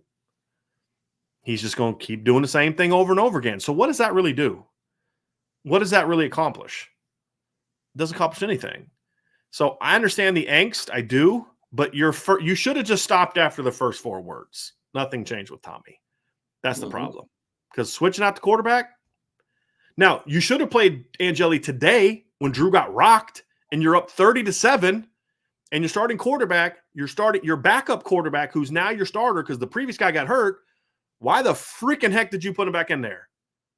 And I'll even say that. I'll put that on Coach Freeman as well. He needs to be on the headset saying, hey, guys, this is a good time to get him in the game. We're up 30-7. Let's give Steve a shot to run this offense. He's going to need the opportunity. So what if Drew gets hurt? But, they went a different direction. Zach Martin with Super Chat. That was the most disappointing 23 first quarter points of all time. Yeah, they had 6 possessions, I believe, in the first quarter. Let me find this here. 1, 2, 3. Let me see second quarter. The first possession for the offense of the second quarter, which was the play they fumbled, that was their 7th possession of the game, fellas. They had 6 possessions, and let's see, 1, 2, 3, 4 of them. 4 of those 6 possessions started in UNLV territory, and you had 23 points. Should have had 40. In one quarter. Yeah. Yep. Should have had 40. Yes, I agree, Zach. I agree. David Hess with a Super Chat. Thank you. This team is tough to watch, uninspired football. You guys saw it was before the game. You could see before the game. I had a friend of mine texting me. He was on the sideline today. My wife was on the sideline. There's just no energy from – I was surprised how big the crowd was, honestly. Yeah. There's a lot of people there. I mean, it wasn't a full stadium by any stretch, but there was a lot more than I thought was going to be there. Playing UNLV, what you just lost Stanford. But just during warm-ups, no energy. Coming out of the tunnel, they're just all kind of just going through the motions. I mean, it was but I understand it. What's going on. These players are not stupid and nothing changes. Yeah. There's a lot of football teams you watch, Brian, where you're like, they're technically not a good football team, but there's energy, man. And you're like, they're fun to watch because they play with such vigor, man. Like they want to play and they want to play hard. The team on the other sideline, they could have quit at halftime down 30-7. They outplayed Notre Dame in the second half. It would have been very easy for them to say, hey, look, guys, let's just get this one over with and go home and call it a day. Yep. And they did. And they didn't quit. Ryan, you're right. We see teams all the time. We were talking about Rutgers the other day. Rutgers has no talent. Mm-hmm. But you know what that team does every week? They play hard. Play hard. Yep. Yep. And, you just said something. You know why? Because UNLV has a big picture. Let me tell you something. Marcus Arroyo said this week, my message to my kids was, yes, this is a game and a moment that you'll be able to talk to your family and your kids about.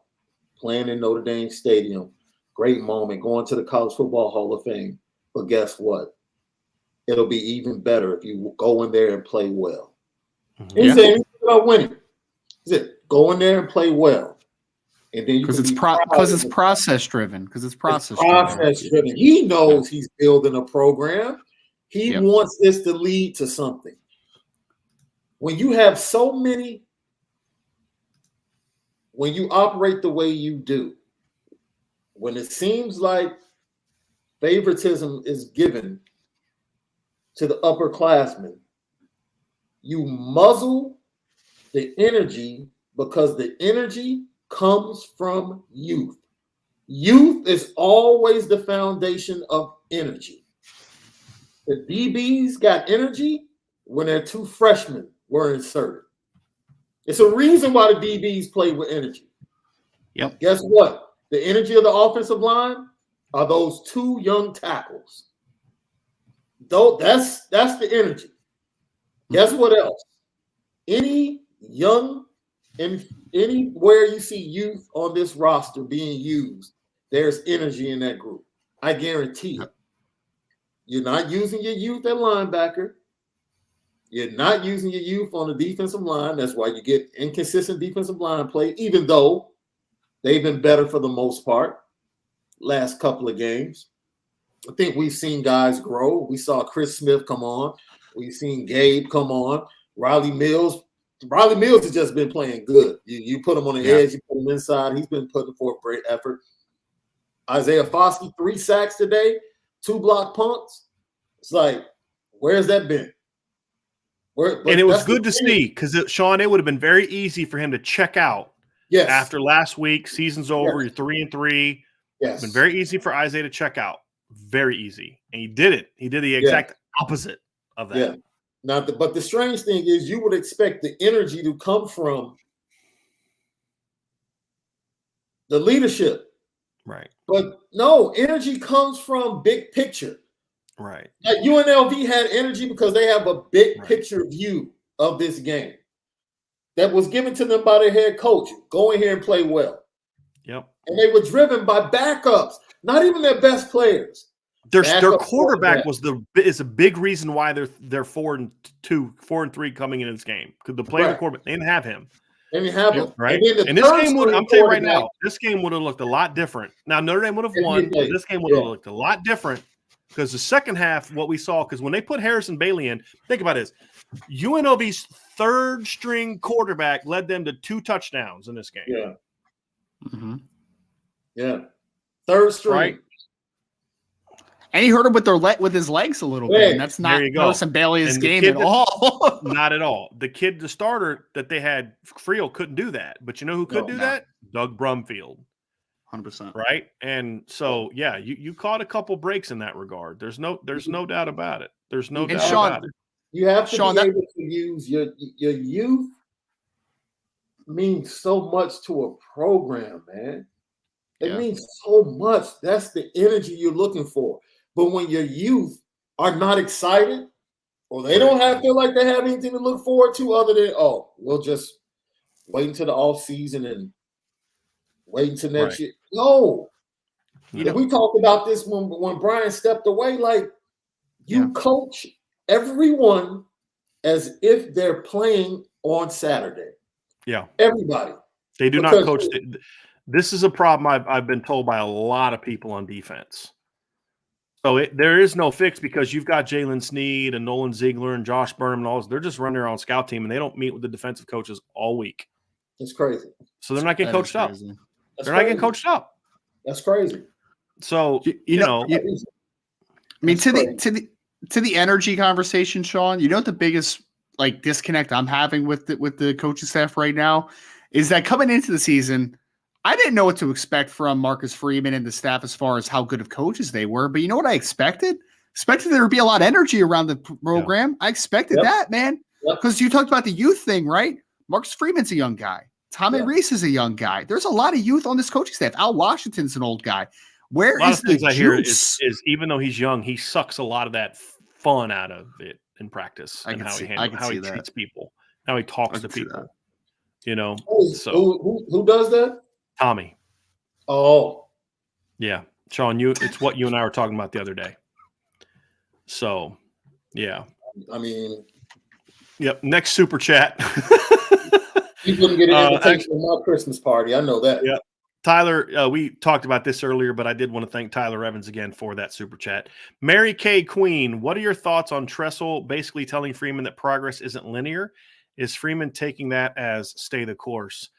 In some areas, yes, you do stay the course. In some areas, the things that you believe are foundational to your program, you don't allow.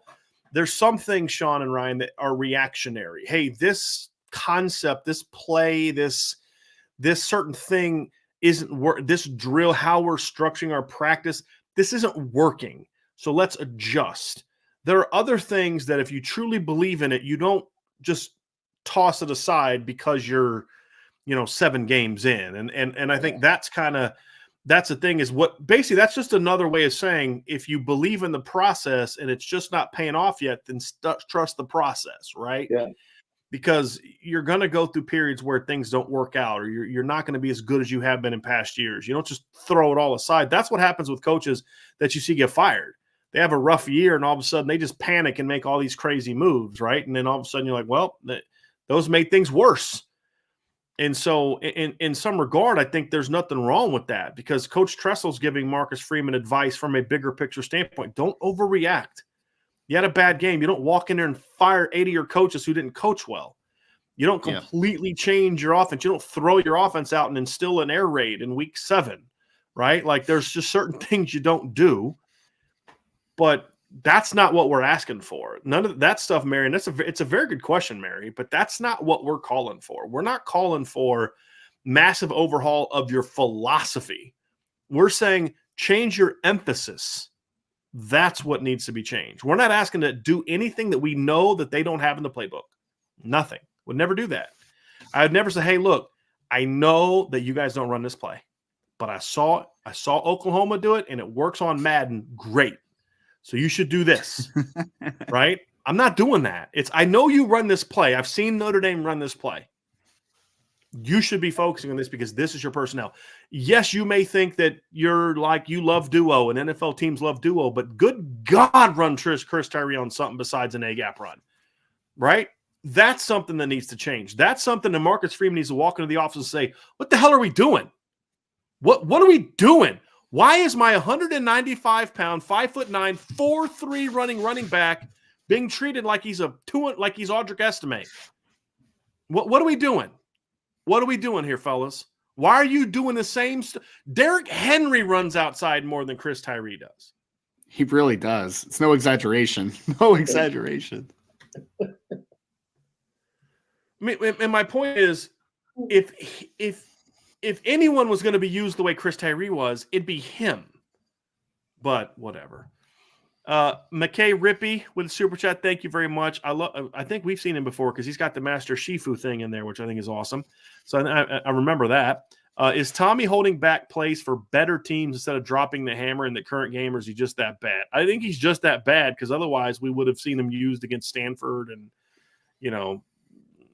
I don't know. I mean, you know what? It wouldn't at this point in time, it wouldn't shock me. I mean, would it be any dumber than anything else we've seen done in the last few weeks? Would that be any dumber than what we've seen, guys? I mean, my frustration is starting to come out, and I'm using words like dumber, and I apologize. I'm trying to be professional, but I got nothing else to say. I don't know what else to call it. I don't know what else to call it. Insanity, dumb. He's got the annexation of Puerto Rico ready to go, right. Baby. It's right behind the scenes. I've joked about how, I've seen coaches run the same play 7-8 times in a row, but usually when coaches do that, it's because it's working. Yes. They haven't stopped it yet. Not the opposite. Well, it hasn't worked yet, so we're going to keep running it till eventually works. But you got this other thing to work. Yeah, I know, but we need to get this going. Whatever. Christopher Galloway with a super chat. Christopher, thank you very, very, very, very much. Keep up the great work, Brian. We will definitely do that. There's no doubt. I appreciate you very much. Tyler Evans with a super chat, another one. I'm glad they overturned the targeting call on the field on JD. Yeah, I don't know if that kid – if I'm JD Bertrand and I'd have got kicked out of the game for that, I don't know if I could have ever made another tackle. Stuff's going to ruin the game, man. I mean, and it's going to cause more kids to get hurt because they're going to get that awkward, like, okay, I don't know what to do now, and they're going to turn their head last second and get racked. That's what's going to happen. That's what's going to happen as they continue to call this because there's been a greater emphasis on that this year, and which only means they're going to mess up the call more and more and more and more and more. And you're going to end up getting kids hurt. Gregory Gilbert with a super chat. Thank you. Another horrible tackling game. This team is struggling due to doing the basics. I'm going to say this. I personally thought the tackling in the first half was pretty darn good outside of – well, it was pretty darn good the whole time because the 70-yard touchdown or 73-yard run, they didn't miss a tackle. They just – except JD in space. I mean, but it wasn't like they missed a tackle at the line of scrimmage. Yeah, DJ Brown got – not JD. DJ Brown got spun around. It was a terrible play. But outside of that – I thought the tackling in the first half was pretty good. I thought the second half was bad. Yeah. Like, what was the one play? They had the kid sacked 3 different times and then eventually just gets away and scrambles. Like, what are we doing, guys? Near the goal line, right? Yes, Yeah, that's because you're up big Yeah. and you're trying to get the play instead of just doing your job, right? Yeah. So it's frustrating. Got a super They chat. made Harrison. They made Harrison Bailey Harrison look like he was Bailey. a scrambler, man. Tennessee fans like, yo, where was that when he was playing for us? No, don't worry about it. He's not that good. It's just that's just what Notre Dame does to inferior quarterbacks. Don't worry about it. Patrick Duffy with a super sticker. Patrick, thank you very, very much. Thistle Moore Pottery. 2 words on the season so far: maddening and embarrassing. It's unbelievable how many players have regressed this year. I really hope changes are made after the season. So frustrating. Thanks, IB. Buddy, I feel your pain. I do. And that's the thing. That's the pushback on the whole they don't have talent thing. Mm-hmm. Because all the guys we're talking about are guys we have seen play. We saw Maris Lufau be a regular rotation linebacker on a defense that was part of a playoff team. We saw J.D. Bertrand rack up over 100 tackles last year. We saw Cam Hart look like a dude last year the teams didn't even want to mess with. Now teams are like, I'd rather not throw it 20. Let's throw it 5. You know what I mean? We've seen Isaiah Foskey regress. We've seen Jack Kaiser regress. We've seen Lorenzo Styles regress more than any receiver I've ever seen from freshman to sophomore year. I mean, we're seeing regression at way too many spots for me to all of a sudden say the talent got worse. These players got worse. Brandon Joseph was an All-American 2 years ago. Now he's barely seen half the time, right? Like you can't – it'd be one thing, fellas, if we were talking about guys that were highly ranked players that have never actually been good. That would be different. We'd be like, hey, you guys are holding on to what you thought about that kid in high school. That'd be fair. But we're talking about guys that we have seen play really good football in a Notre Dame uniform. And that's what's frustrating. That's what's maddening about this. We don't have Kyle Hamilton this year's team. They didn't have Kyle Hamilton down the stretch last year when they were destroying people. Mm-hmm. Yep. So we didn't have Kyron Williams this year. You didn't have Kyron Williams in the bowl game, and Chris Tyree was used how you should use Chris Tyree in the pass game, and he goes for 100 yards. Lorenzo Styles goes for 100 yards. The regression is from what we've seen of these kids in college. Not, well, he's not what we thought he would be in high school, coming out of high school. If everybody at Notre Dame right now is playing like they have played in the past, this team's 5-1 right now. 6-1 right now. Am I wrong? No. Spot on. John Bertucci with a super chat. Can Marcus fire Tommy? Didn't Jack put Marcus in a bad place? Even if he can fire Tommy, that is hard to do when Tommy is a big reason why he got hired. I've heard that's why Marcus got hired. I don't know how much I believe that. And if that's true, that's a terrible move by Jack Swarbrick. You're not going to hire Marcus Freeman unless he agrees to keep Tommy Rees. If that is true, that is a big mistake from Jack Swarbrick. I'm going to repeat what I've said before, John, and this is where I think the mistake was made. I believe that if Marcus Freeman was allowed to hire whatever offensive coordinator he wanted to hire, I believe he still would have kept Tommy Rees on staff. I wholeheartedly believe that. The problem is not that he kept him on staff. The problem is the dynamic that was created when he was the athletic director's hire, not your hire. When he was given full autonomy, not so much because of your decision, because the athletic director's decision, it changed the dynamic. So now the head coach is somewhat undercut and is able to walk in the office and say, what the hell are you doing? Right? Because you gave him autonomy. Right? Now, I think Marcus Freeman was savvy enough to still wiggle his way into some moves that were for him that he wanted with some coaching hires. But that's what messed it up. It's not that they'd still have the same coordinator, but there'd be more of a I'm the boss, you're not relationship that doesn't really exist as much as it should right now. That's the problem. So can Marcus fire Tommy? I don't know. I honestly have no idea. That's not a conversation that I care to have right now. I don't think Tommy Rees has done anything, as far as I know, to necessarily be fired right now. I would, however, strongly consider, hey, look, if a quarterback doesn't play well, game after game after game, what do? You don't kick him off the team and remove a scholarship, right? You don't do that. What do? Change his role, right? Yeah. Same thing in every other position. That needs to be considered. I'm sorry, it just does.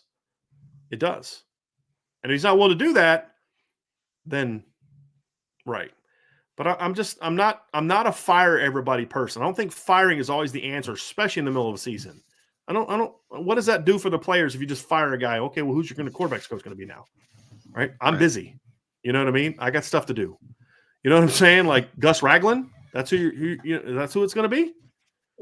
You know what I mean? So anyway, that's just not always the answer. And we can have that conversation after the season, but I don't want to have that conversation right now because it's not going to happen. Do you want to talk about maybe some roles should be changed? Not even demote from OC, but say, hey, look, you're going to give so and so more say in what we're doing here, okay? And then go about it that way. But when the AD does what he did, it's much harder for Marcus Freeman to walk into that room and say, this is how it's going to be. Much harder. That was the mistake. That was a mistake, in my opinion. And it's no secret either that Jack Swarbrick is very high on Al Golden as well. I mean, he said so. So you wonder, were these really Marcus Freeman's numero uno choices? It's a fair question. This is a fair question. Just more Pottery with another super chat. Thank you very much for that. I see so many teams score so much more with way less talent. I'm so sick of this. They should have easily scored 70 points today. So pathetic. I mean, I would have said probably call off the dogs. I mean, I don't think the points should have been way different than what they were today. Like 59 and then call off the dogs a little bit and, run the ball in the fourth quarter, that kind of thing. But yeah, I mean, they should have definitely scored a lot more today. I mean, they could have scored. I mean, conceivably, they could have had 44 in the first half if they were a well-coached football team. Yeah. Yep. I mean, really? I mean, does anyone want to push back against that? Guys, they had 6 possessions in the first freaking quarter. Some teams will go through a whole game with as many possessions as Notre Dame had in the first half. Hold on. Let's see here. That was 6, 7, 8. They had 9 offensive possessions in the first half, fellas. 9. That's crazy. Against Navy, Notre Dame would probably get like 7. Maybe. They'd be fortunate to have 9 possessions an entire game against Navy, correct? Yeah. Unless Navy keeps trying to throw the ball like they did today against Houston, and it's not going to go well. But, of course, that would require you to intercept the pass, and I don't know if Notre Dame's players know they're allowed to do that. Mark Young – I'm sorry, that was petty. Mark Youngman with a super chat. Thank you, Mark. Hope you didn't already cover this. Can someone explain how Notre Dame can be so bad in the red zone defense? Appreciate everything you guys do for the Irish community. Mark, that's a great question, and I'm actually going to write that down right now because I think that would be a great conversation to have tomorrow after we've broken down the film. So upon further review. So I'm actually going to write that down. Red zone defense, because they're not very good in the red zone on either side of the ball, but their red zone defense is like once you get in the red zone, it's like they almost can't stop people. And it's always for different reasons. You lose contain on the quarterback, you have some kind of dumb penalty, it's strange. It's very strange. And I don't know. Now the thing is they make them work usually. I mean, you usually get 3 or 4 possessions inside the 5, and the teams have to, they don't score on first down a whole lot. But yeah, their inability to keep teams out of the end zone and once in the red zone is troubling. But Mark, that's a great question, and that's more of a break down the film and look at the specific calls and the execution of all 11 to really identify that. So that's going to be more of a red zone defense issue. Ryan, I'm dropping that hint to you because I think I might force you to be on the show tomorrow because we'll have to see about that. But we shall see. So just keep that in mind. Blake Jar, I think Marcus Freeman should start over at OC and DC. I hear that a lot, Blake. I appreciate the super chat. Kirk D.A. Anderson Fitness with a super chat. Thank you very much, Kirk. OC Reese needs to tell QB Coach Reese to do his freaking job. Preach. Preach. John Monty with super chat. Thank you, John. What are they practicing? Pine needs to practice hitting his receivers, man. That's very frustrating watching him. Great show. Go Irish. John, so here's something that I have been told is part of the problem. Notre Dame is, and I've talked about this before, but I've had it confirmed that it's as like it was, but sometimes a little bit worse. They practice for success in practice. And what that means is they're always trying to put themselves in the call that works that works best, and they're not doing enough early in the week, yes, do that because you need to get into a rhythm. But then as you guys get into the week, it's, hey, let's start giving some looks that maybe aren't ideal for this call, so the quarterback knows what to do when that doesn't work out. I've been told by multiple sources they don't do enough of that, and that's been an issue for years. And I mean, who did he learn from that? So I think that's a bit of an issue. Patrick Tolan with a super chat. Thank you, Patrick. Has Riley Mills played his way into the NFL draft so far this year? Ryan, I will let you address that one. Look, I mean, the NFL is always going to be interested in a 6'5", 293-pound player that can play multiple positions on the defensive line. I don't think he's done enough or going to be a high enough draft pick in 2023 to be a true candidate to declare early. I mean, but Patrick, if you're asking me, will there be interest? Yeah, for sure. Riley Mills will get drafted just off of traits. Like, he would 100% get drafted, but I don't see any reason that Riley should declare early for the NFL draft. He still needs to keep evolving as a player, but yes, there will certainly be interest in him, no doubt about it. So basically, Ryan, what you're saying is he has definitely put himself on the NFL draft radar for next year. Right. Well, Brian, I would say it like this, right? If Riley Mills declared for the draft this year for whatever reason, I would be pretty certain he'd be drafted based upon his traits, right? Late. But it'd be late. Exactly. He's not going to go top 100 this year based upon what he's done. Could he get there next year? It's possible. He's got a lot of talent. A good year. He has not had a great. He's had a good year. Riley's been a good football player this year, and he's had some big plays for him. He hasn't taken kind of that big jump to where you're like, whoa, like this guy's a dude. But part of it's he's kind of been moved around a lot. He never really got comfortable like one position. So, but he's been solid this year. John Monty with a super chat. Thank you, John. I honestly think they only run 3 or 4 plays. Come on, Reese needs to get his head out of his fanny. And honestly, John, I'm okay with them not running more than 3 or 4 run plays. Guys, have you ever heard me say they don't run enough run plays?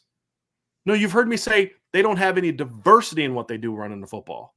If all they did was inside zone, counter, stretch, buck sweep, and some kind of like ISO short yardage play with a lead blocker, fine.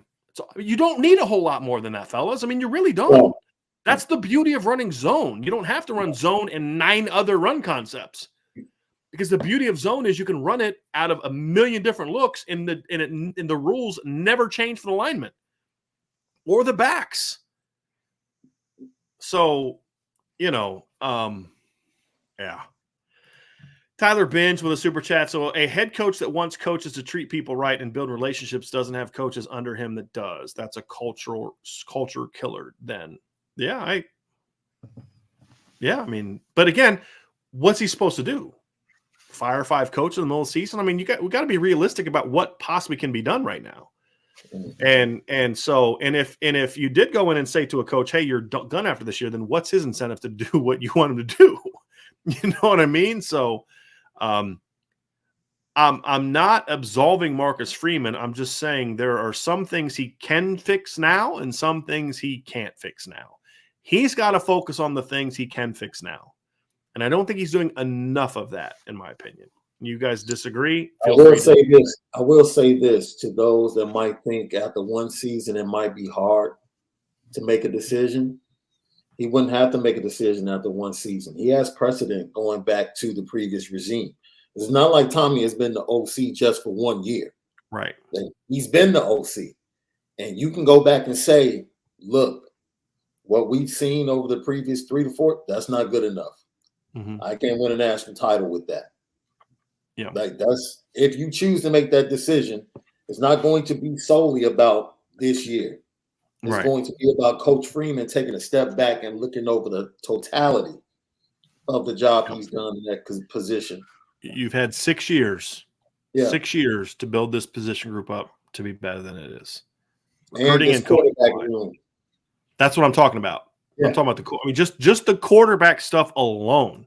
2 years in a row, you've completely bungled quarterback recruiting. Yeah. 2 years in a row, you've completely dropped the ball. And that doesn't even get into the 2019 class bungles. Yeah. I mean, the fact that you were a miserable human being towards your 2018 quarterback to the point where the kid wanted to quit football, not because he wasn't playing, because you treated him so, I'm going to curse. I caught myself, Sean. Caught myself. Yeah. Well, you know, it's that stuff that bothers me, right? That's the stuff that bothers me. Kevin Fetters with the super chat. Thank you, Kevin. It's a lack of killer instinct, both early and late, to put teams away. Been endemic for years. I'm going to say that's true of the defense in the second half. But I mean, again, guys, I don't know what else the defense and special teams could have done in the first half outside of one play. I mean, they gave the offense the ball in UNLV territory 7 times in the first half. Yeah. If that's not, I mean, it should have been 70-7 the way that they were doing that, fellas. I mean, you know, that's a bit hyperbolic, but you get the point that I'm making, right? You get the ball that close that many times, you should have at least, I mean, they should have had at least 4 touchdowns out of 7. They had 2. I mean, I don't know, man. Maltavius with a super chat. I appreciate you very much. Love seeing your kid with the IB hat on in that avatar right there. Felt like I needed to take a shower after this game. I just felt dirty. Cheers, gentlemen. That's the sad thing is that there just wasn't a lot of excitement from the head coach to the players, to us, to the fans about a 44-21 win. You guys saw it after the game. I saw it. I watched the kids leave the field. I watched Marcus Freeman in the press conference. Sean, you watched the kids give interviews afterwards. Did they seem like a team that was super fired up about winning 44-21? No. Because these kids are smart. They know. They know. Man, it's good enough to beat UNLV. That's not good enough to beat. These kids have played. I mean, Michael Mayer's played against Clemson twice. Yeah. He's played against Cincinnati. He's played against good football teams. He knows this. What we did today, this ain't getting it done. This ain't getting it done. Derek Calmer with a super chat. Thank you. If Tommy outran that cop, do you think he'd be more apt to let his players use their speed and space? That is so wrong.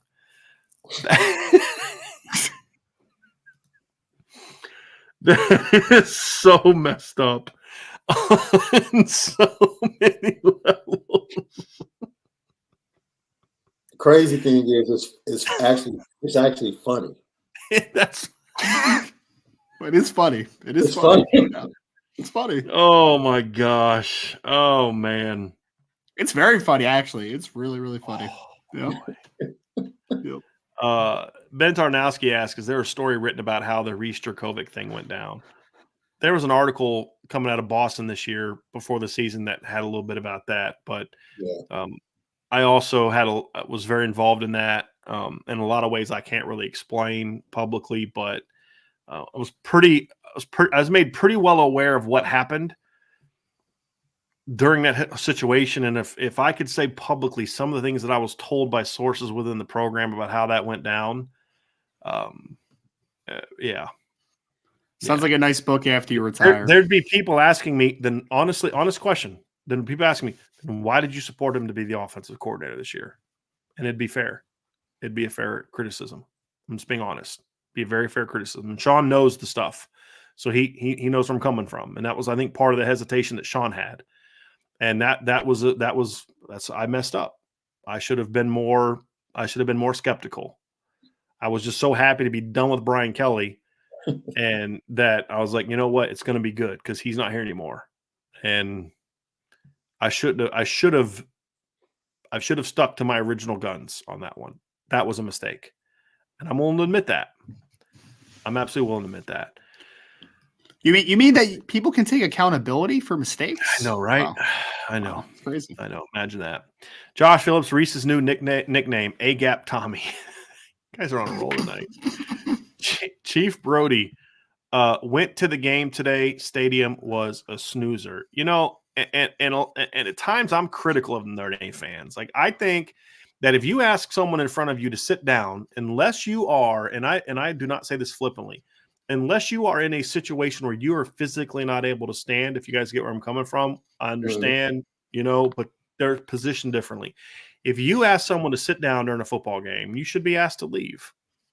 I mean, I think they're doing it opposite. They're asking people who stand up to leave. But that's what Notre Dame does, right? That's the kind of crowd that they invite when they charge ticket prices the way that they charge ticket prices. But yes.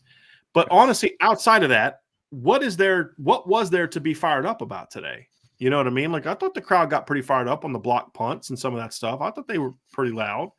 But outside of that, it's like, okay, block punt, let's turn it into a field goal. Woohoo! What'd you expect? How excited do you expect them to be? Yeah. So they're about as excited as the players are right now. Like, right. And that's Ryan, that's why I'm willing to give some of these lack of concentration things that we see a little bit more empathy than most people give them, because I feel like the players are almost at the end of their rope. Yeah. For certain individuals. Well, I think they respect, because they show respect, but I think just the way everything's going, because I think about this, there was energy from the players because they felt like a different energy was coming in, and they came back only to see this is the same bull crap, Sean, we've been dealing with. Through the BYU game, one of the comments we made was, other than Marshall, we did not question this team's emotion. They emotionally met Ohio State emotionally. They emotionally were ready to play Carolina and BYU. That changed last week. And I think part of it, to your point, Sean, is when it's the same. What y'all got to understand what goes into a Saturday. You knew what happened last week, and you come out and all you get is your fault, your fault, your fault, your fault. You're not playing. You're not playing. We're going to do the same freaking we did last week. Why would you be fired up about coming out to play today? Why? You know what a fire guy's up? Okay, we did some stuff. We're going to have some fun today. We're going to have some fun today. But that's not the way it is. Again, I thought the defense played with some fire. I really did in the first half, and that went away, right? Because they were making plays. They were doing some stuff that was a little bit different. The linebacker, Maris was being triggered a little bit more on first and second down. Like, they had a nickel fire. Defense was playing good. And then they went away from that in the second half, and they got complacent. And, couldn't put this team away. I cannot believe that Notre Dame has played Marshall and UNLV at home and Stanford at home, who stinks. Stanford scored 15 points again today, by the way. They beat Arizona State, who fired their coach 15-14. So Arizona State played them tougher than Notre Dame did. It was at Stanford. And they have yet to have a game where they could get their backups in. Yeah, and then we're going to have to hear them crying about, we just don't have a lot of guys of experience in this position. Well, whose fault is that? Whose fault is that? Whose fault is that? I love when people say stuff like it's not their fault. Well, I mean, it's not my fault that the guy didn't play last year. Yeah, kind of is. Like, one of the biggest things, one of the things I hate more than anything is, players determine playing time. Bull freaking crap.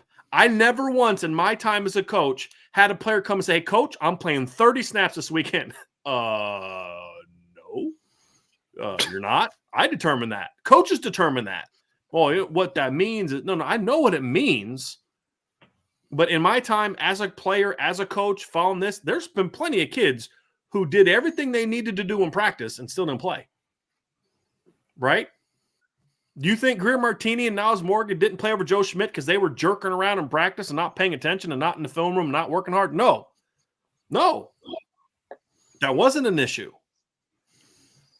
The coaches determined what was going to be the case. And, that's just the reality of it. So, you think Tobias Merriweather was just like kind of hanging out in the background, not doing anything, and Deion Colsey's hanging out, not doing anything in practice the first 6 games of the year? Or do you think they were doing everything they were asked to do, but they just chose not to play him? Which one do you think is more true? We did have another super chat pop up here, guys. A couple more, actually. I want to respond to this. This isn't a super chat, but Tyler Binge says analyst positions are overrated. It's important, but they are like temp jobs. No. You are way missing the boat on this one. With all due respect, if you handle your analyst positions well, it's a huge benefit to your program. Huge. Yep. That's why people like Saban and Ryan Day and Sark is doing that at Texas, hire veteran, proven coaches. They are kind of in retirement mode, or head coaches that got fired that are still really good football coaches. Like Gary Patterson. Right, exactly. Or David Cutcliffe, or like people like that. Hey, I don't want to be a full-time coach anymore because I don't want to be on the road recruiting. I don't want to be in the grind. But you know what? I still love breaking down film. I still love putting scouting reports together. I still like doing that. Here's $100,000. Let's do it. You know what I mean? So the way that college programs set up now, if you're not using your analyst positions effectively, you're missing out. And if Notre Dame's not paying enough to get those guys, and I'm just I don't know if that's the reason, if they're not paying enough to get really quality analysts, then that's a mistake, because they're not giving the entire staff enough resources to go be effective. Because, like, here's the thing. If I'm putting a game plan together this week for UNLV, how much time can I spend getting ready for Syracuse next week?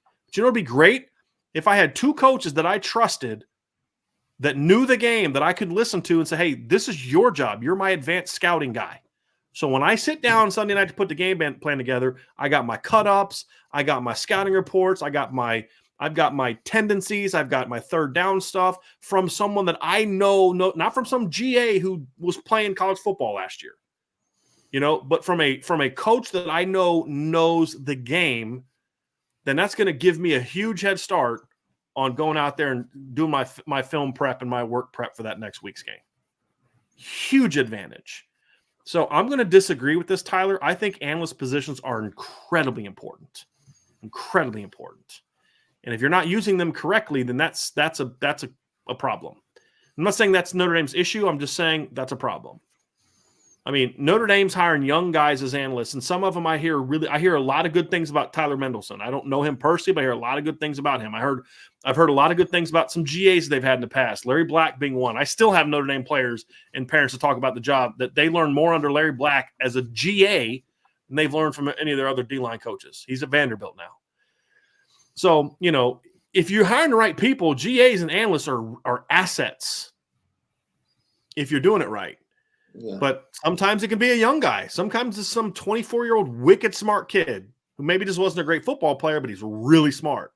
And there's nothing wrong with that. Sometimes, though, it's probably smart to go get a veteran guy that can help you with that. Or if you have a young offensive coordinator like Tommy Rees, it would have been really smart to hire an analyst who has been a veteran. And I don't know if it's true or not that they tried to hire David Cutcliffe. I have no clue. I have no clue if David Cutcliffe wanted the job. But hypothetically, if David Cutcliffe wanted the job, it'd have been really smart to hire him as an analyst.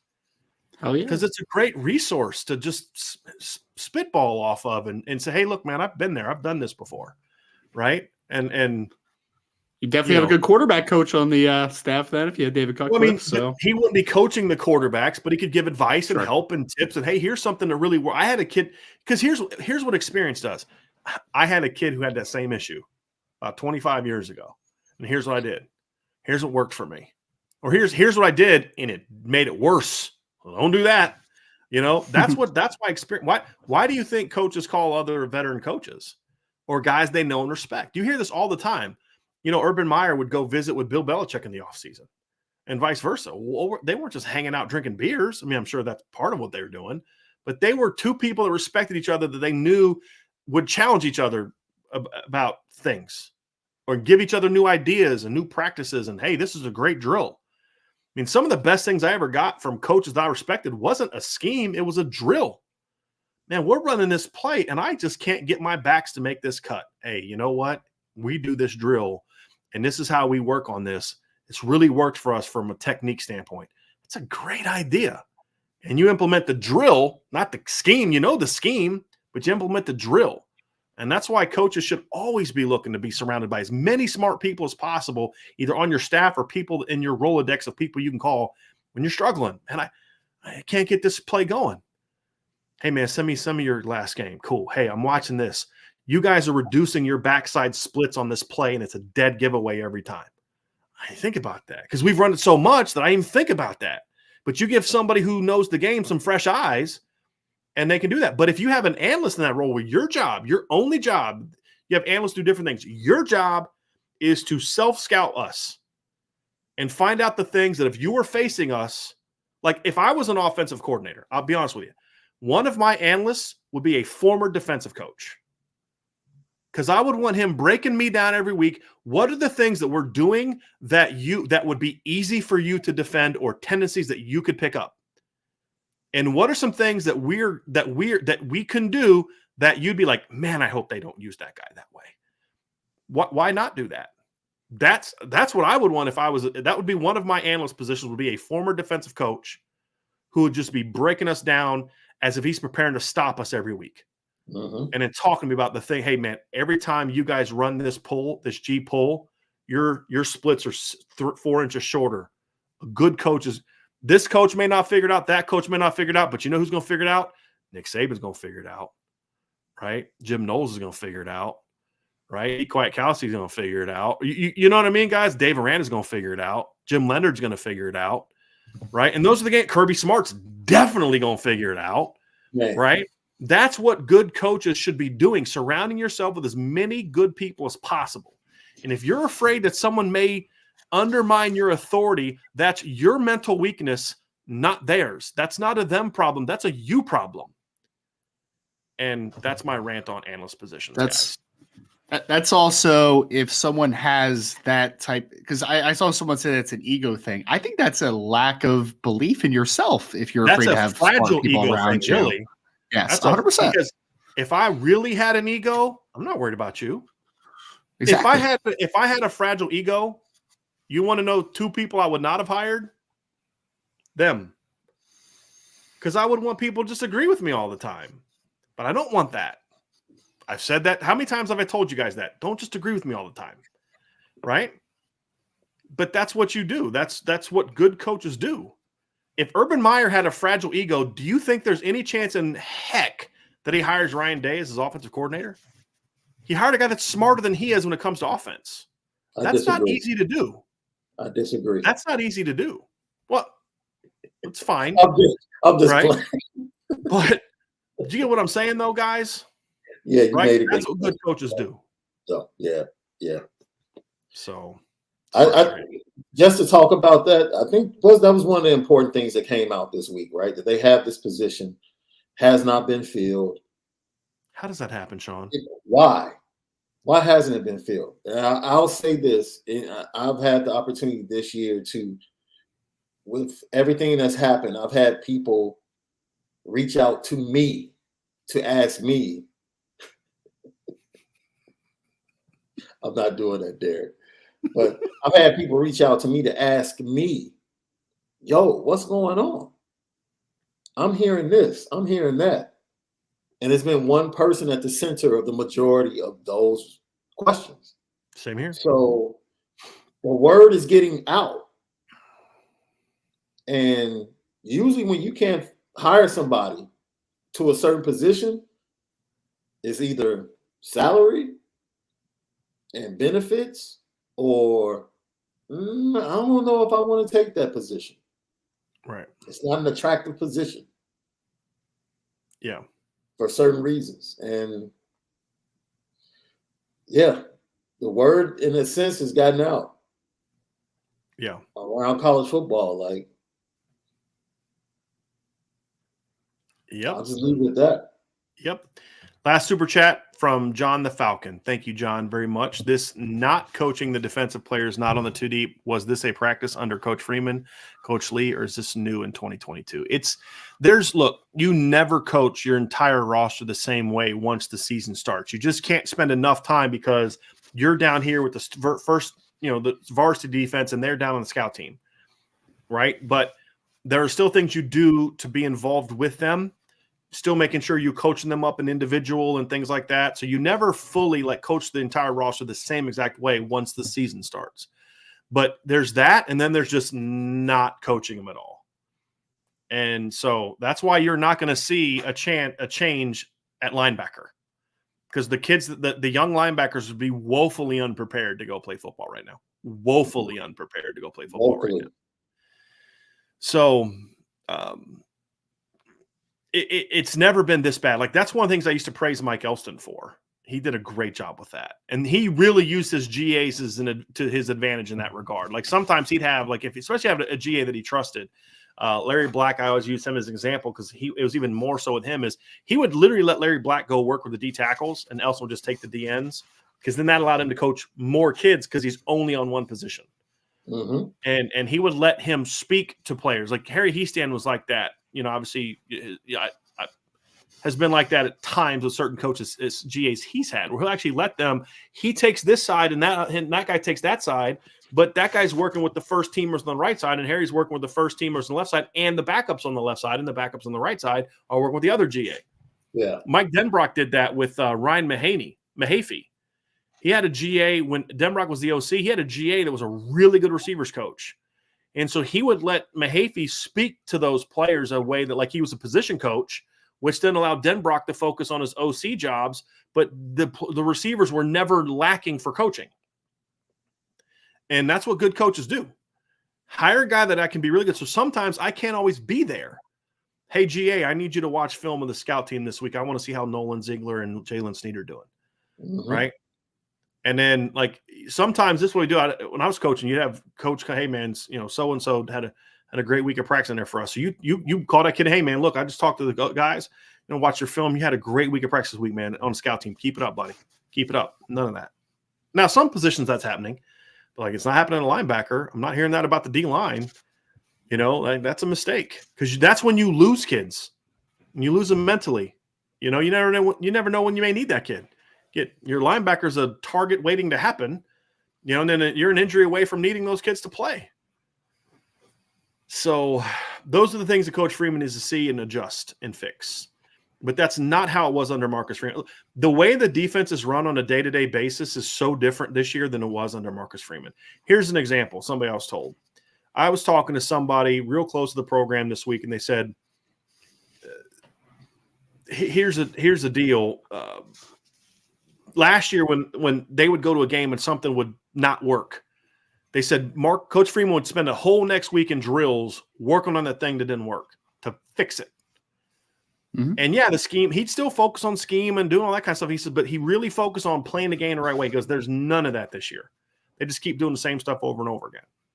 There's no focus on the finer points of it, like, because you've got two NFL guys at the position now. The NFL, they don't focus on. I mean, Sean, you've been to how many NFL? They don't focus on fundamental. They still coach it, but it's not to the, like, there's fundamentals, and then there's scheme, and then it's a sliding scale, right? And college, it should be more here, and NFL, it's more here. You just assume that these 28, 29, 30-year-olds know how to line up and block and tackle, right? Well, in college, it's more so you still got to teach these kids how to line up, block, and tackle. And, so that's the key. And somebody asked, why does Freeman – go ahead, Sean. Which is why he had to publicly apologize to Jay Mickey. Like, yo, I did not teach him. I didn't coach him up for that. I haven't done it. I haven't done a good enough job, so I shouldn't put him in that position. Yeah. No, you shouldn't. You shouldn't. And maybe you need to tell your offensive coordinator that. Like, because he's not coaching them up, and he's not putting them in good positions. He's not doing either. Nope. He's not doing either. Nope. So that is, I can say this, based upon what you're saying, they practice the exact same way they practiced back in 2015 offensively, which is this: we're running. This is the look they're going to give us. Like, forget if they come out in a different look. Heaven forbid they scout us. And counter what we're going to do. They would never do that. No one would ever be smart enough to do that, not to come out and give us a look that's advantageous to the call. That we've been running the same thing every single game. Absolutely. Like, since we're not doing our job, we expect every other coaching staff not to do their job. So, and we'll just see who has the better players. That's literally. Tyler Binge said this. Coach Marcus Freeman is a competitive guy. He isn't happy with this. Tyler, that's what we said at the very beginning of the show. You go back and watch his press conference, watch his body language, listen to his tone. He was not happy after the game. He's trying to keep it. And I was actually happy. That's the only thing that made me happy today, Sean. Yeah. Like literally, seeing 2 RPOs, I can't believe how excited I was to see 2 RPOs completed, right? Like I was thrilled. Can't believe it. Yeah. Yeah. But I mean, Tyler, go watch his press conference. I mean, Sean, you saw it. You watched it, Sean. Talk to me about his body language and his tone after in that press. 44-21 victory. Talk to me about his tone and his body language in that press conference. It started with his post-game comments on the field to Zora Stevenson. Yeah. She finally asked him, like, were you pleased with the game? And he's kind of chuckled and laughed and was like, we got a long way to go. We're a good team, but we got a long way to go. And I'm like, okay, at least he's honest. At least he's honest. He didn't give us, the coach talk, man. Some things we're not happy with, but look, we won by 23 points. No, he wasn't happy. He wasn't happy in the alma mater. Wasn't happy at his press conference. And his press conference was shorter than his other press conferences. It was almost like he was ready to get out of there before he said something that he didn't want to say. And I think he's getting to a point where how you keep talking to someone and telling them, I think this, I think that. And you're really not putting the hammer down. You're being suggestive. Like, I think we should probably go to this. I think we should probably go to that. Or I think we might think about doing this defensively or adding this to the practice, or maybe, look at different things in different ways. Teams might try to come at us defensively in this look. And in being suggestive, you're kind of leaving it up to the other person to kind of take the advice and implement it. And when you see that, your input is being ignored. Right. That's why I think he was pissed. And I wanted to show this picture. Sean, you nailed it right there. I want to show you this picture right here. This is him singing the alma mater. Does that look like someone who's happy after a 44-21 win? And that was his facial expression the entire post-game interview, walking off the field, all of it. That wasn't someone who was relieved that they got a win.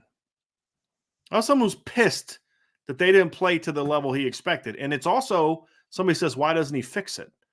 I think that part, Sean, is what I'm most curious about. Because we heard lip service from Al Golden and Tommy Reese this week. I actually think Al Golden did that on Saturday. I do. I'm telling you. I don't know if you guys. It sounds like you guys may not agree with me.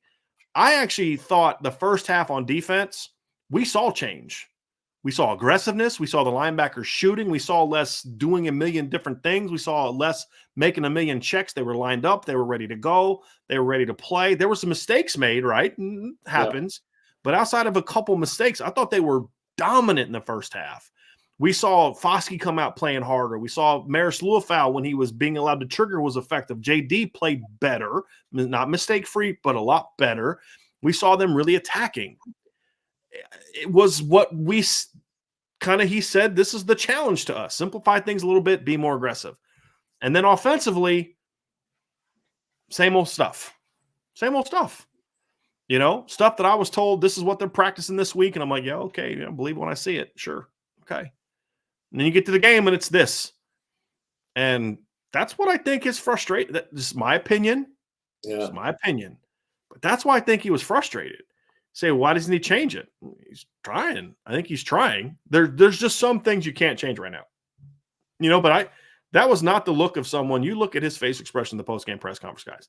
That was not the look of someone who's content with a 44-21 win.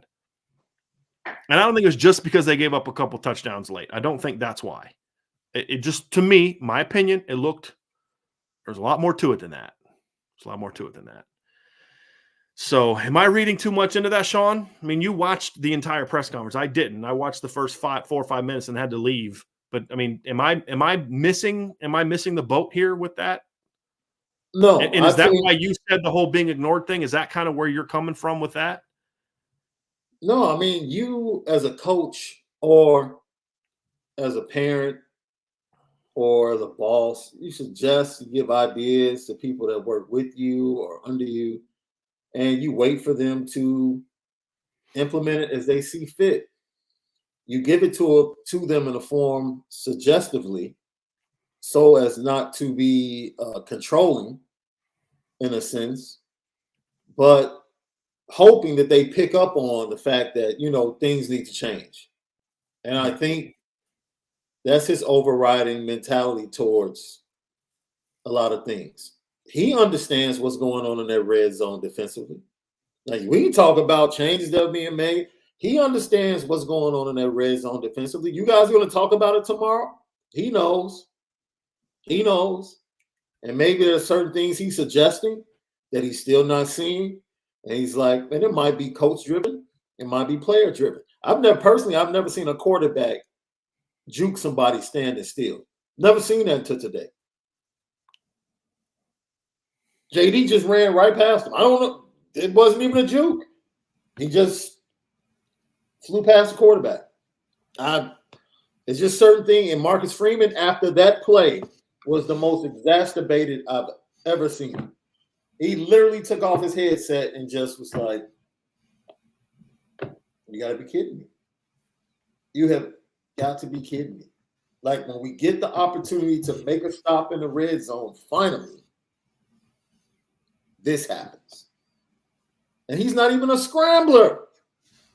Then you get a scrambling quarterback on the ground. He was today. So what does that say? There are so many. It's Marcus Freeman. You said this earlier, Brian. You think you're scrambling to figure out what the heck is going on because there's so much? How do you think he feels?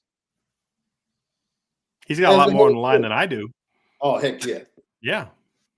Look, Notre Dame winning and losing affects our livelihoods. It does. People, they lose and people quit memberships, cancel memberships, don't watch the post-game show, et cetera, right? It's the way of life.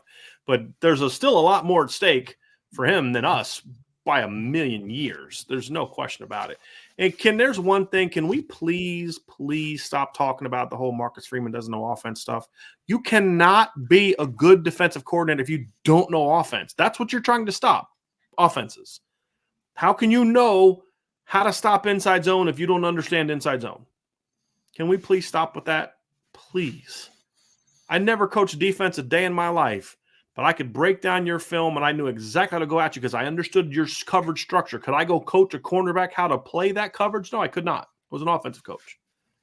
But just stop with that. That's not a real thing. There's no way he got to this point in his life if he doesn't know offense. He couldn't have been a linebacker at Ohio State and have 100 tackles his last year and be a fourth-round NFL draft pick if he didn't understand offense from a structural, schematic standpoint. What defensive coaches can't do is teach it, per se, to offensive players. A defensive line coach knows run game on the offense. He just can't necessarily switch sides and teach them the finer points of how to run Power O. But he knows what Power O is. He knows how it works, and he knows how you've got to try to stop it, right? And that's how he needs to utilize that and help out the offense, in my opinion. It doesn't mean he needs to walk in there and start calling plays. Lou Holtz was a unicorn in that regard, and he also came from a different generation where coaches had to coach both sides of the ball. I mean, there were games in Notre Dame where Lou Holtz was calling plays on both sides of the ball. Yeah. You know what I mean? Like, that's just rare, and that's a different breed of people, right? But trust me, he knows. He knows offense. He knows offense. He's got I think somebody said it. Cole Barker said it. He said he's a coach's coach, and I think that's true. I think that's true. There comes a point in time, however, where, like you said, Sean, hey, guess who's mad? Guess whose name is getting written about in articles and whose job is on the line, who's getting called into the AD's office when we lose? It's not my line coach, my offensive coordinator, my defensive coordinator, my special teams coach, my DB coach, my analyst, my GA, my water boy, my trainer, my team doctor. No, it's me. Mm-hmm. So at some point in time, he's got to step in and say, fellas, no, this isn't good enough. This is going to change. And he may be doing, that's the thing, is there's a lot we don't know behind the scenes. You can tell someone to do something, but you can't necessarily make them do it. per se. So anyway, guys, that's gonna be it for now. That's gonna be it for this show. I appreciate all the super chats. Appreciate everybody being in the show. Good crowd tonight. I get the people are frustrated, but at the end of the day, fellas and ladies, they still got to win today. They did. They got a 44-21 win today. I would we say it all the time, I'd much rather have stuff to work on after a W than after a loss. That's for sure. And they got a lot to do, because the next 5 weeks, fellas, is not going to be easy. It is not going to be easy. So, and it starts next week with Syracuse. We'll be back tomorrow night with probably go around 7 or 8 o'clock. It just depends on how much film we're able to get done tomorrow. So I'll have to check with the guys on what their schedules are, but we'll have our upon further review tomorrow at 8 o'clock, 7 or 8 o'clock. So we'll break down the film, talk about some things we like, some things we didn't like. We'll look at that red zone defense stuff, and we'll take a peek at it, see if we can kind of identify, kind of at least what that issue was for this particular game. We'll break down different things. There was some stuff there, schematically stuff is coming open at times. It's like, that's the thing is, well, he's designing stuff that's working. Yeah, but you're not teaching in a way where they can execute it, and ultimately that still boils down to the football, to the football coaches. So we'll talk about all that stuff tomorrow. We'll be back on Monday. Ryan and Sean will be back together on Monday to break down games, talk recruiting. Ryan, I believe you have an interview with Don Schuler that you did with him that you will play during your guys' interview during your show on Monday, I believe, correct? Then of course you'll talk about the weekend's action. There were some Texas players from Notre Dame that were ballers. Did you guys see? Did you guys think CJ Stroud bounced back from his, or CJ Carr bounced back okay from last week? Carr looked pretty good this week, didn't he, Ryan? Holy crap! It's crazy. I thought it was going all down the hill from there. Yeah. Oh yeah, I thought he was a bust. I mean, he's gonna get y'all knew that the head coach and D coordinator for whoever they played this week looked at that film and said, "Oh crap, he's gonna be some crazy weeks though, man. I mean, Jane Lamar had like 250 yards this week as well. So it was Jane Lamar, Jeremiah Love, and Dylan Edwards. I haven't seen all the guys, but I know those 3 guys had monster nights. I actually watched Peyton Bowen on Thursday, but then I couldn't sleep last night, so I watched Jeremiah Love's game against Edwardsburg. Yeah. Wow. He was good. Yes. And then I haven't watched Jane Lamar's game, but I looked at his numbers. Ryan, didn't he do it on like 17 carries, like 239 yards on 17 carries? And like 4 tutties. A guy that lives in Kansas and goes to all of Dylan Edwards' games texted me last night. He said Dylan Edwards had touchdown runs of 48, 62, 43, and 2 yards. And he said he had 2 other long runs that were called back by penalties. Happens to him every game, man. Like every week he has like a 70-yard touchdown that gets called back. Like, what the heck? Right. Yeah. It's hilarious. Absolutely hilarious. So anyway, that's it for tonight's show. So they'll talk about that on Monday at 1 o'clock. They'll have a lot to talk about from that regard. May try to get into a little bit of this weekend's game. So I'm going to get caught up on what those scores are. So anyway, everybody, have a great rest of your game. Somebody just said Dylan Edwards is going to kill the ACAP. That's what I was laughing at. That's brilliant. Absolutely brilliant. All right, fellas. And ladies and gents, everybody that's with us tonight, thank you all so much. We had Mace K had it in here, guys. Where was it at? Where's Mace's end? Here we go. Haven't had this in a while. Join the message board, everybody. boards@irishbreakdown.com. Hit that subscribe button. Hit the notification bell. Share this podcast. Leave a 5-star review. Visit the IB merch store. IB store for sweet merch like Sean's hat. And as always, go Irish. Thanks, everybody. Have a great day. Enjoy the rest of the games. Enjoy Notre Dame's W. And we will talk to you again very soon on the Irish Breakdown podcast.